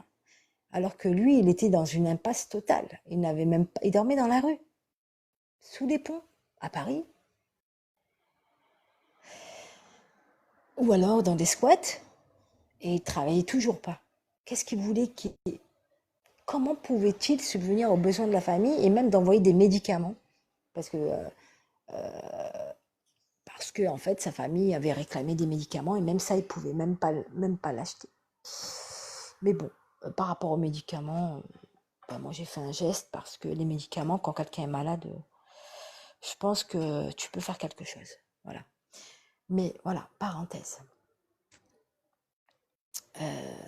Donc ce qui s'est passé, c'est que cette personne a travaillé durement comme un esclave. Alors j'ai demandé de prendre des photos, des vidéos de l'endroit où il travaille, avec sa tenue de travail, d'indiquer les horaires qu'il faisait, du début à la fin, pour monter un dossier. Voilà, auprès des prud'hommes, parce qu'il faut savoir, même si vous êtes dépourvu de papier, vous pouvez déposer votre dossier auprès des prud'hommes. D'accord? Et, et du coup, donc il a travaillé, mais franchement, comme un chien. Excusez-moi l'expression, mais comme un chien. Et à la fin, l'employeur Aguirre, il voulait, enfin, c'est même pas ça. Il a refusé de payer. Il a refusé de le payer. Et c'est là que je suis intervenue. En plus, c'était quelqu'un de son village. C'était quelqu'un de sa région. C'était quelqu'un qui connaissait par le biais de certains membres de sa famille. C'était quelqu'un qui n'était pas méconnu. Donc voilà. Et il n'a pas voulu le payer, donc il m'a demandé d'intervenir. Donc je suis intervenue de façon claire, nette et précise, carrée. Alors moi je l'ai menacé direct. Je lui ai dit on va jouer carte sur table. Soit tu le payes, l'affaire elle en reste là. Sinon, un audit, le fisc, l'URSSAF, tu vas tout perdre. Parce que quand le fisc il te tombe dessus, tu risques de fermer ta boîte et c'est toi qui vas repartir en Algérie.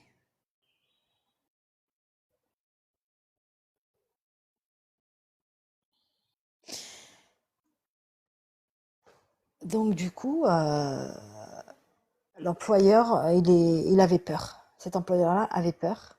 Et heureusement qu'il a eu peur, parce que le lendemain, on a procédé comment dire, un contrat, un pacte, un document signé de part et d'autre, de chacune des parties, de la somme qu'il allait lui être remis.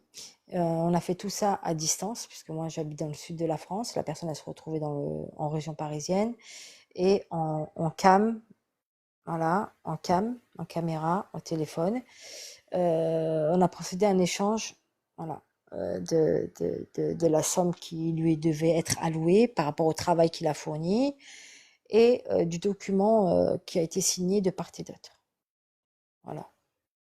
Et je pense que si je ne serais pas intervenue et que je ne lui avais pas mis ce coup de pression, je pense qu'il n'aurait jamais payé. Et pire encore, il lui avait envoyé des personnes pour le menacer, le frapper, le brutaliser et carrément l'expédier Itmouf, en Algérie. Ah oui, ça a été très très loin. Mm. Et cette personne avait très peur puisque elle n'avait pas d'aide, quoi. Elle n'avait pas d'entourage.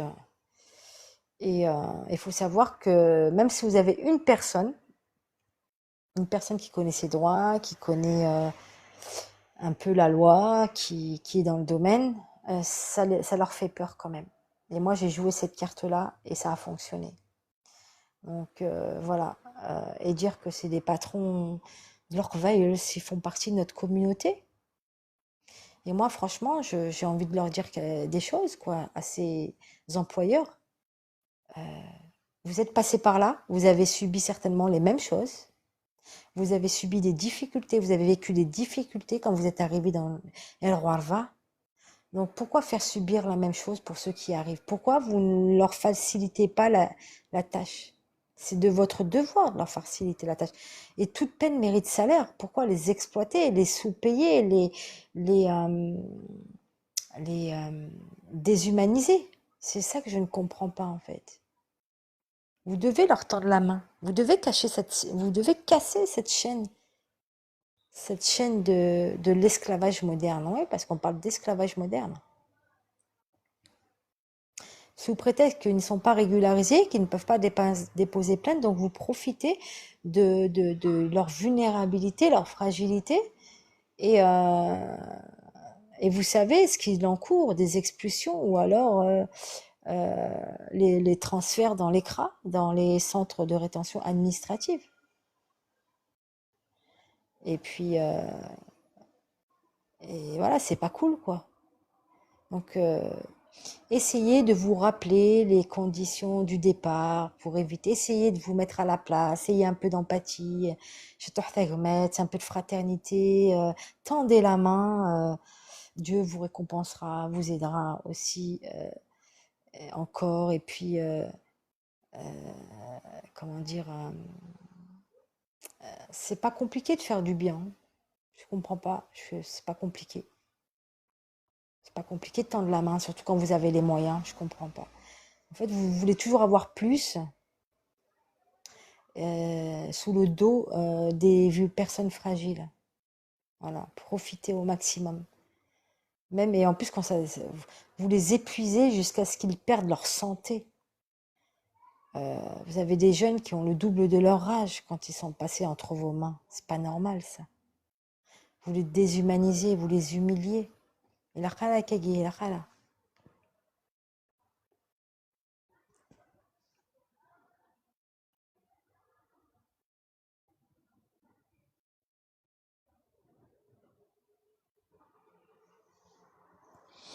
Axel Noss, tu vas me foutre la paix? Je vis en France, je suis française, je vis en France, je parle de mon pays qui est la France, je parle des conditions des étrangers, des conditions de nos frères quand ils arrivent en France, des employeurs kabyles et maghrébins en globalité, en particulier kabyles, qui exploitent nos frères de cette façon. D'accord? C'est un sujet qui me semble important, récurrent, actuel, d'accord? Donc, si tu veux parler de ce sujet, il y a plein d'autres lives, d'accord? Voilà.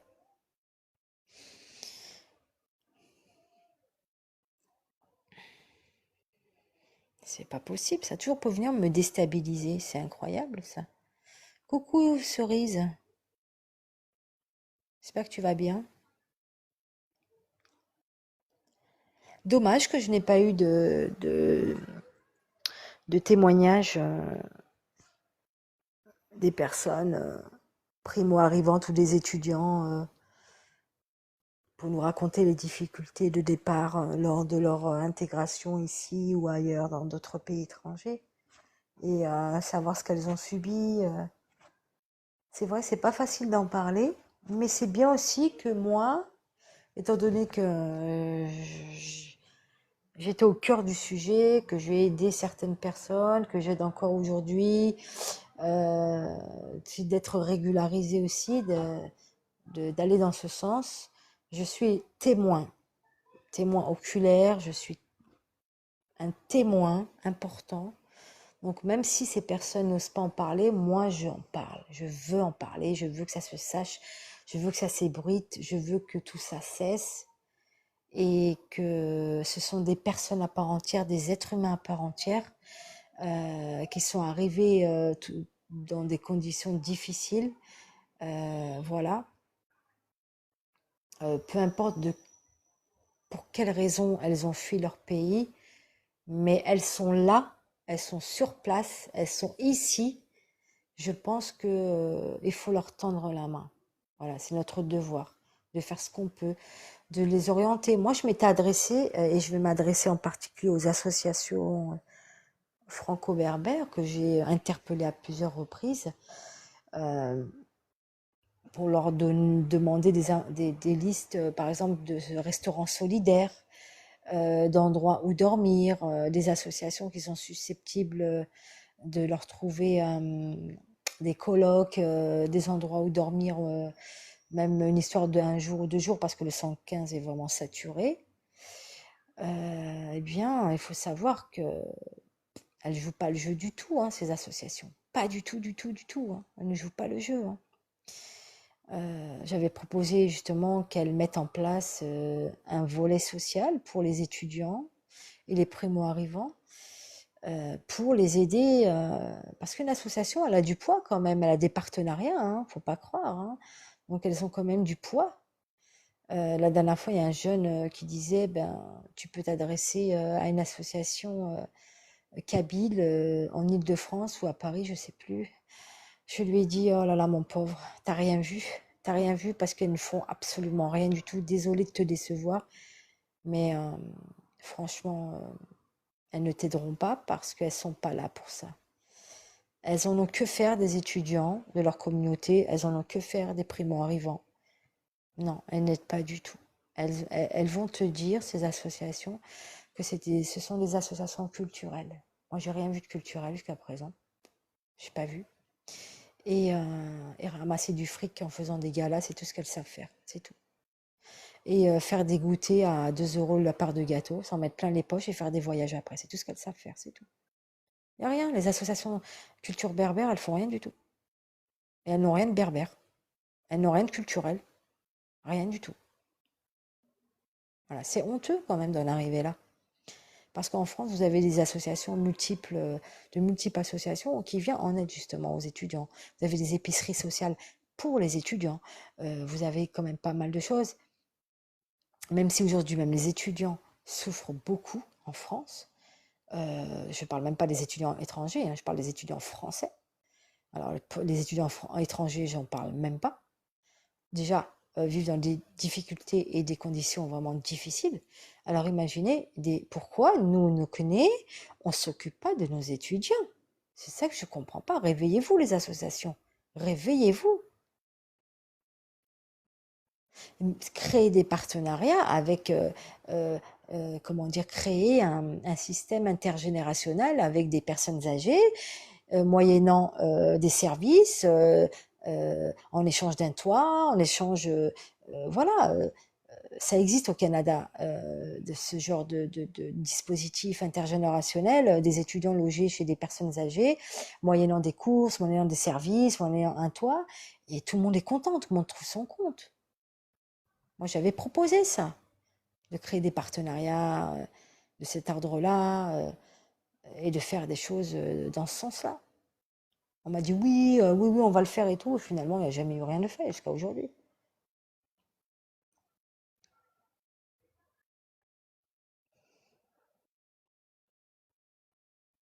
Toi, je vais te bloquer, hein.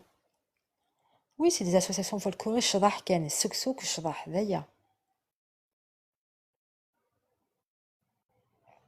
Bon, toi, je vais te bloquer direct. J'ai que des racistes là sur mon truc, hein.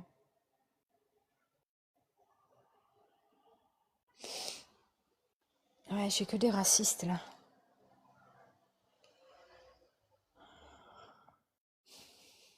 Oui, c'est des associations folkloriques. Je vous assure, hein, moi, j'ai pas été de main morte. Je les ai interpellés à plusieurs reprises. J'ai fait des lives à l'époque sur ma page Kabylie sans frontières. Je les ai interpellés.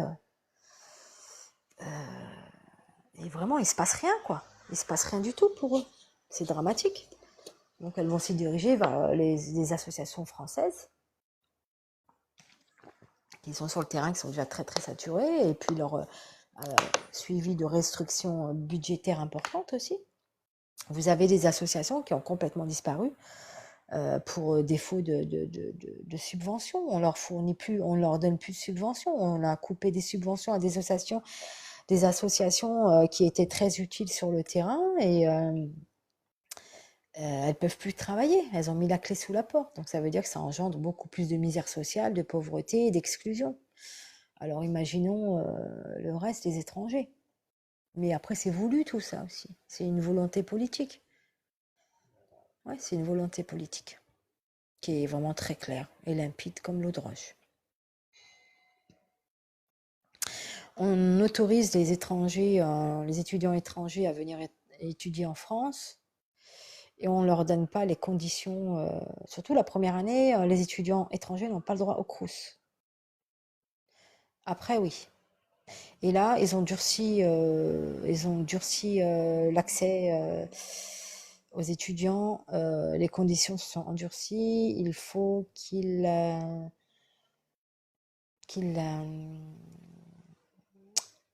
possèdent une certaine somme d'argent, je crois, c'est 7 000 € ou 6 000 € pour venir étudier à l'étranger. Voilà.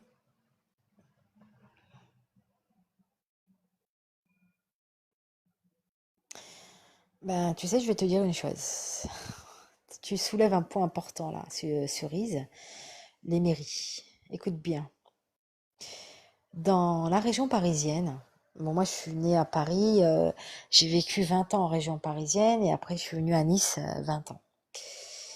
Donc je connais bien le terrain.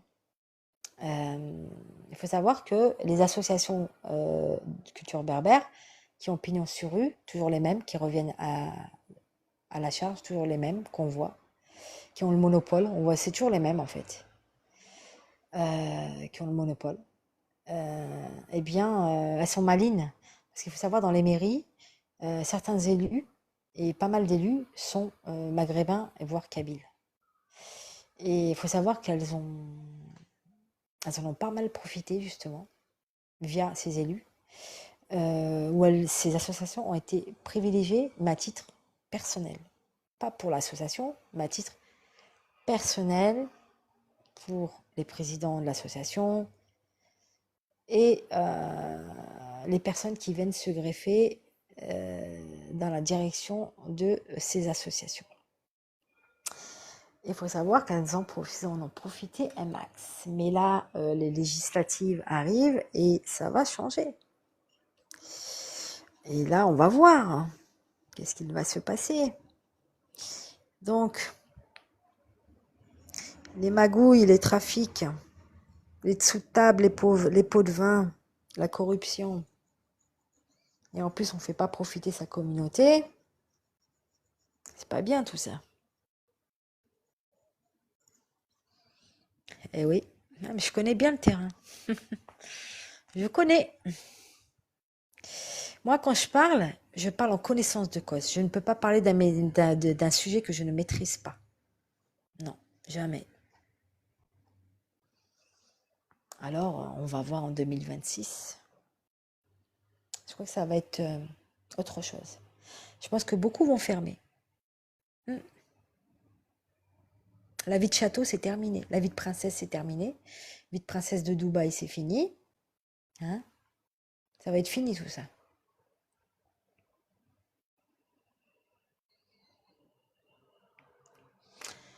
Voilà, donc il faut pas hésiter à en parler, il faut pas hésiter à pointer du doigt tout ce qui va de travers. Il y a des choses qui vont bien, mais il y a beaucoup de choses qui vont de travers aussi. Et puis surtout quand c'est de l'enrichissement personnel, quoi. C'est pas normal en fait. Une association, ça veut bien dire ce que ça veut dire. C'est pas pour t'enrichir personnellement. Ben non, en fait. Mais certaines personnes ont trouvé le filon de s'enrichir, justement. Et je vous assure, hein, elles se sont enrichies, ces personnes. Je vous assure. Et on le voit, elles le montrent. Et en plus, ces personnes l'exposent publiquement. Eh oui. Moi, la dernière fois, j'ai... la dernière fois, j'ai... Ah ouais, la dernière fois, j'ai interpellé une présidente d'association. Elle a eu très, très peur. J'ai failli lui envoyer un audit sur place. Elle a eu très, très, très, très, très, très, très, très, très peur. Elle a un peu rectifié son tir. Elle a changé un petit peu son fusil d'épaule dans le bon sens. Ça s'est calmé. Elle a eu très peur. Parce que c'était elle que je visais en particulier. Hum. Comment? Tu t'occupes d'une association pour aider ta communauté, entre guillemets. Et toi, tu t'exposes avec des sacs Louis Vuitton, avec des restaurants 5 étoiles, des voyages de princesse Dubaï. Je trouve que c'est très déplacé. Très, très, très, très déplacé. Et je n'ai jamais entendu, et très opaque, hein, financement très opaque, les actions très opaques, aucune transparence. Si vous cherchez un petit peu, vous grattez, on va vous envoyer balader. C'est pas tes affaires, alors qu'on a absolument le droit de demander des comptes à une association, hein, même si vous n'êtes pas adhérent, hein. Vous avez le droit, hein. Faut savoir, hein. Mais personne ne le fait, c'est dommage. Voilà.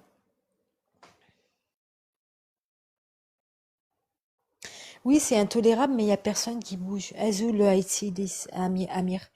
Oui, mais c'est intolérable, je le conçois. Je le conçois que c'est intolérable, inadmissible. Mais combien de gens parlent de ça? Combien de personnes dénoncent? Très peu, tu vois? Donc ça veut dire que ces personnes, soit elles mangent du gâteau, donc ça veut dire qu'elles cautionnent, et elles, le silence coupable. Moi, tous ceux qui sont silencieux, ce sont des coupables parce qu'ils participent à tout ça. Parce que je pense aussi qu'elles en profitent. Et ils se battent tous pour créer des associations, mais c'est des associations, on va dire, parfois on va dire c'est des prête-noms. C'est des prête-noms, ou alors c'est des, comment on appelle ça? Euh, Il y a un mot, faudrait que je le retrouve. Peut-être Griotte, tu peux m'aider. Il y a un mot spécial pour ça justement.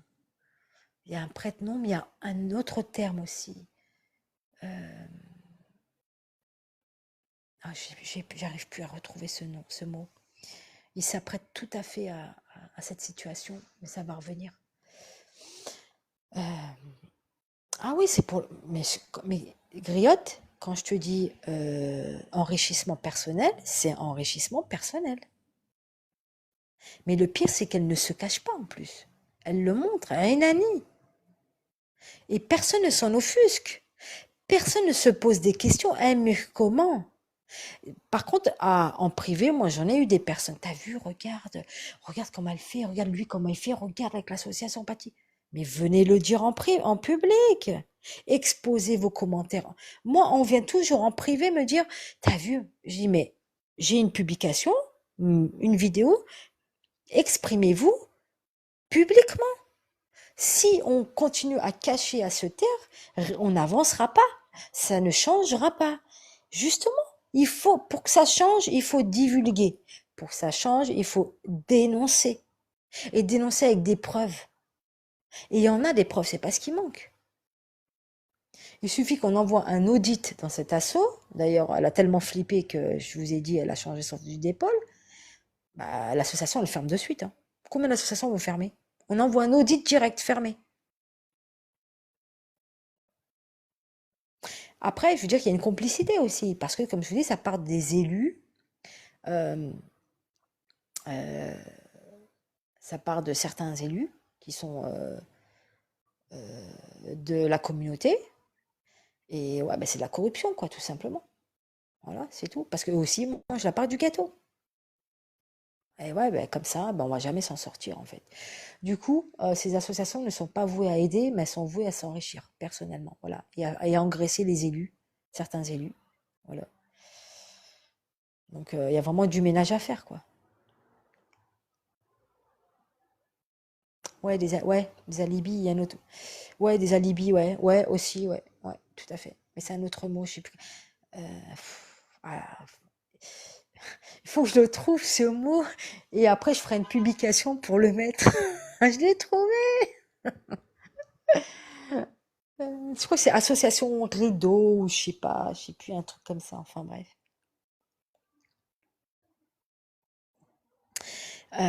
Zout Kamel. Ah, tu parles du bilan d'activité? Mort de rire. Opacité totale. Opacité totale, manque de transparence totale. Et quand tu leur demandes, on te dit, mêle-toi de tes affaires, t'es pas adhérente de l'association. Alors qu'on a absolument le droit de connaître les bilans et tout ça. On les trouve pas, les bilans. Il y a une opacité totale. Hein. Ben oui, eh oui. Et en plus, normalement, quand tu demandes des subventions, parce que moi, je sais, hein, moi j'ai bossé dans une association de quartier et en tant que médiatrice sociale, euh, écrivain public, il faut savoir que lorsque tu demandes des subventions, normalement, ils te lâchent pas.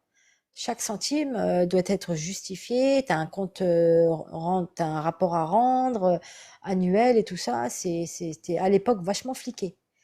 Euh, Là, je ne sais pas ce qu'il en est, je ne sais pas. Mais quand tu as la complicité d'élus, je pense que ça passe crème, quoi. On ne vient pas trop de titiller, je pense. Elles représentent elles-mêmes, tout simplement, leurs intérêts personnels, c'est tout. Et oui, complètement. Mais allez voir, allez vous renseigner. Les associations de culture berbère qui se trouvent en région parisienne en particulier, elles ne sont pas là pour aider la communauté, hein. Mais je vous dis, mais loin de là. Très, très, très loin de là. Je ne connais pas, depuis que je fais de la solidarité, des étudiants qui se sont adressés à ces associations-là. À chaque fois qu'elles me demandent est-ce que je peux m'adresser, je dis écoute, elles ne feront rien pour toi. Elles n'ont jamais rien fait pour les étudiants, pour la halaga ou pour même la communauté. C'est pas aujourd'hui qu'elles vont commencer à le faire. Aucune ne les a aidées jusqu'à présent, mais vraiment aucune. Et en connaissance de cause. Et je vous dis, les choses telles qu'elles sont. Et moi-même, je les ai interpellées et on m'a répondu, moi, je suis une association de culturelle, et je leur ai demandé d'avoir la liste des restaurants solidaires pour aider les primo-arrivants et les étudiants pour se nourrir correctement, essayer de se nourrir, parce que vous avez des restaurants solidaires à Paris, en région parisienne, mais tu peux les avoir que par le biais d'associations. Il faut avoir un réseau, il faut avoir des connaissances. C'est difficile sinon de les avoir. Ou alors par le CCAS, le Centre d'action sociale, mais quand tu es sans papier ou que quand c'est pas évident de t'adresser à des centres sociaux parce qu'ils ne vous aident pas, vous n'êtes pas régularisé, donc pour eux, vous n'existez pas. Ils ne vous aident pas. Donc normalement, ces associations-là, elles doivent pallier à ce manque, elles doivent être là où il y a une absence totale d'aide. Elles doivent pallier au manque jusqu'à ce que ces personnes soient régularisées, que ce soit un étudiant ou des premiers arrivants. Elles doivent être sur le terrain, sur ce terrain-là, et elles ne le sont pas. C'est pour ça qu'aujourd'hui, d'autant plus aujourd'hui en 2025, vous avez des familles qui couchent dehors sous les ponts de Paris en région parisienne ou dans des caves, et des familles avec des enfants malades, des enfants porteurs de handicap, des enfants autistes. Moi, j'ai vu des familles de 4-5 personnes dormir dans la rue. Donc, à un moment donné, je sais pas, faut agir, quoi. Faut faire quelque chose. Faut plus cautionner ce genre de choses, taper du poing sur la table et qu'elles fassent et qu'elles agissent pour cette communauté. Sinon, à quoi bon tu as créé cette association? On sait pourquoi. Mais c'est bon, stop maintenant. On dit stop.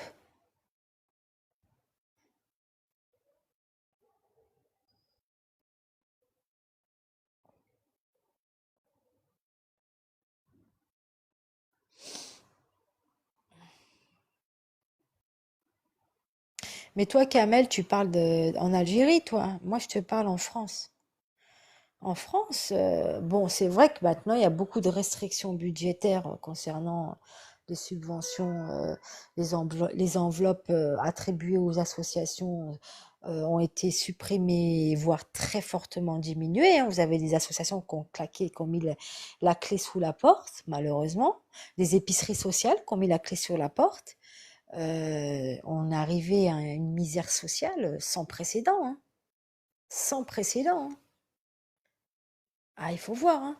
Quand Macron, en 2017, il a promis qu'aucun SDF dans la rue, aucune personne ne bouffera dans les poubelles, je veux dire que il a loupé son pari parce qu'il n'y a jamais eu autant de misère que depuis qu'il est au gouvernement. Je pense qu'il a loupé le coche, le gars.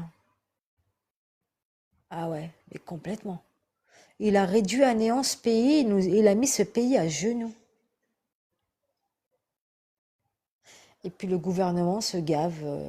Vous avez un premier ministre qui a 20 mois de grossesse, qui bouffe comme un sanglier en fait. Vous avez vu, il est enceinte de 20 mois. Après, il va me dire que c'est les citoyens qui ont creusé la dette. Donc ouais, aujourd'hui, la France, elle est à genoux. Et voilà, donc aujourd'hui, malheureusement, En plus, quand même, nous, la diaspora, elle est très nombreuse en France. On a une grande diaspora, donc même les associations, si elles reçoivent des dons en financiers ou des dons matériels, on est quand même nombreux. On peut quand même essayer d'aider les plus démunis de notre communauté, les étudiants. Du moins la première année, on peut essayer de faire quelque chose pour eux, parce qu'on a quand même une communauté assez importante et qui est focalisée plus particulièrement en masse région parisienne, Paris, Île-de-France, vraiment concentrée. Elle est très très importante. Et on va dire que la plupart travaillent, la plupart sont commerçants. Donc vraiment, on va dire qu'il y a de l'argent. Parce que bon, on va partir du principe où les subventions ont été réduites. Allez, on va partir de cet ordre-là. Mais la diaspora est là aussi. Elle l'a montré à plusieurs reprises qu'elle était là, qu'elle était présente. Donc, mais comme l'argent va dans les poches et pas au bon endroit, eh ben, ça ne marchera jamais. On aura toujours autant de misère. Voilà, c'est dommage.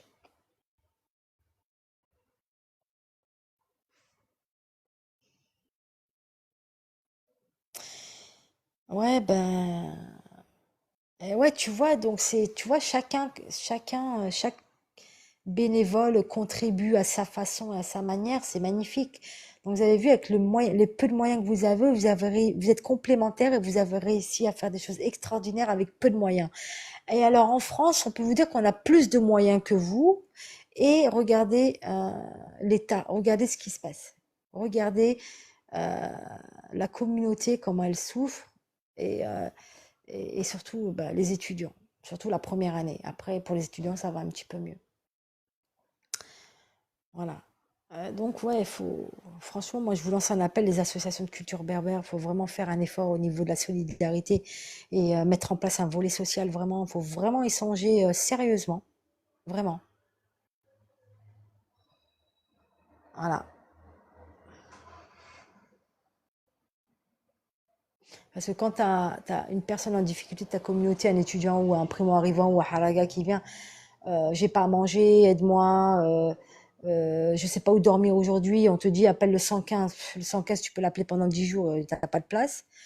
À défaut, bah, tu dors dans la rue, tu dors sous les ponts, tu prends un carton, tu dors. Combien ça qui s'est arrivé? Combien encore aujourd'hui? Allez du côté de Stalingrad, vous avez des abris de fortune, des bidonvilles qui ont été construits à l'arrache comme ça et c'est terrible, c'est terrible.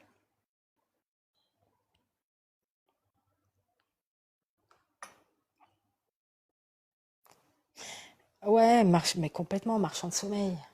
Bah, surtout les marchands de sommeil, il y a tellement à dire, il y a tellement à faire, il y a tellement de choses à révéler. C'est un travail incommensurable, incommensurable. Mais par quel bout commencer? Par quel bout commencer? Par quel bout commencer? Je sais pas par quel bout commencer. Mais si on sait par quel bout commencer aujourd'hui, tous dans la rue. On bloque tout, tous dans la rue. Et là, ils ont peur, hein. Franchement, ils commencent à avoir peur.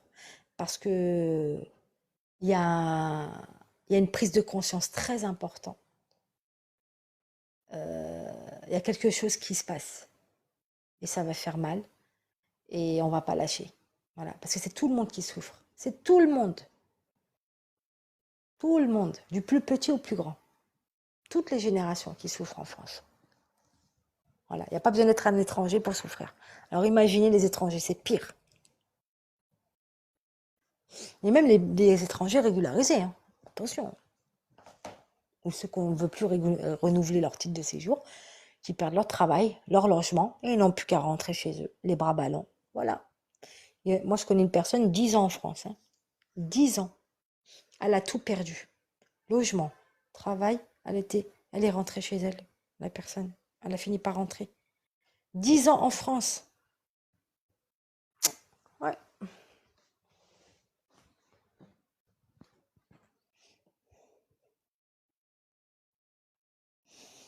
Bon.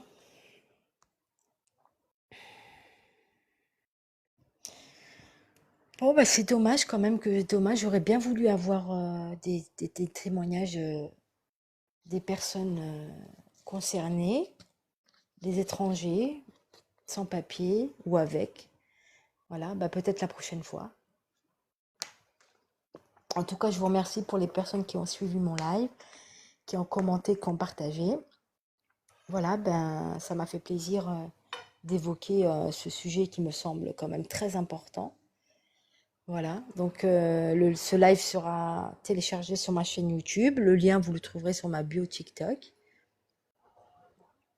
C'est Alerte Communauté Informer, Comprendre et Agir. Voilà, sur YouTube. Je télécharge tous mes lives sur ma chaîne YouTube. Voilà. Oui,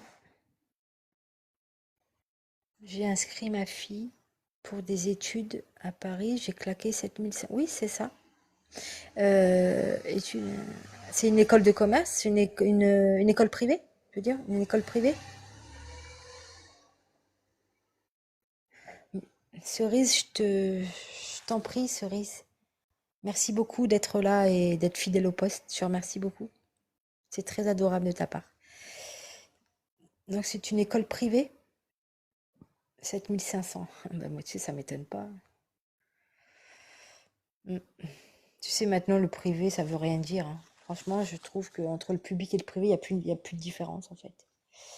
Le service est le même. Mm. J'attends que tu me répondes, Kamal, si tu es là, et puis je vais couper le live.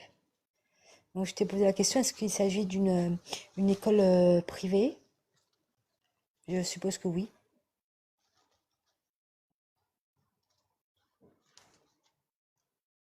Mm. Voilà.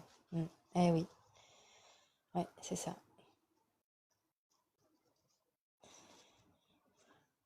Ouais, après, j'espère que les cours suivent, que y a pas trop, que les profs ne s'absentent pas trop, que la pédagogie est là, que le service est là aussi, parce que 7500 balles, c'est une sacrée fortune, hein. Ouais. En tout cas, je vous remercie beaucoup. Si vous avez des suggestions de sujets, n'hésitez pas me soumettre certains sujets qu'on peut évoquer.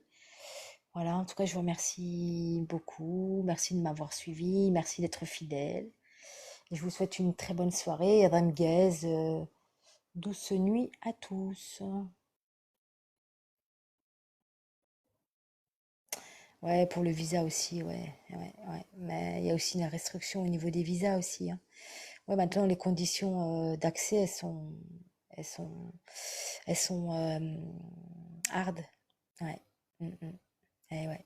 Tout se complique. Tout se complique. Mais bon, on va croiser les doigts. Allez, bonne chance à tous. Bonne nuit, douce nuit. À bientôt. À très vite. Merci infiniment pour votre fidélité.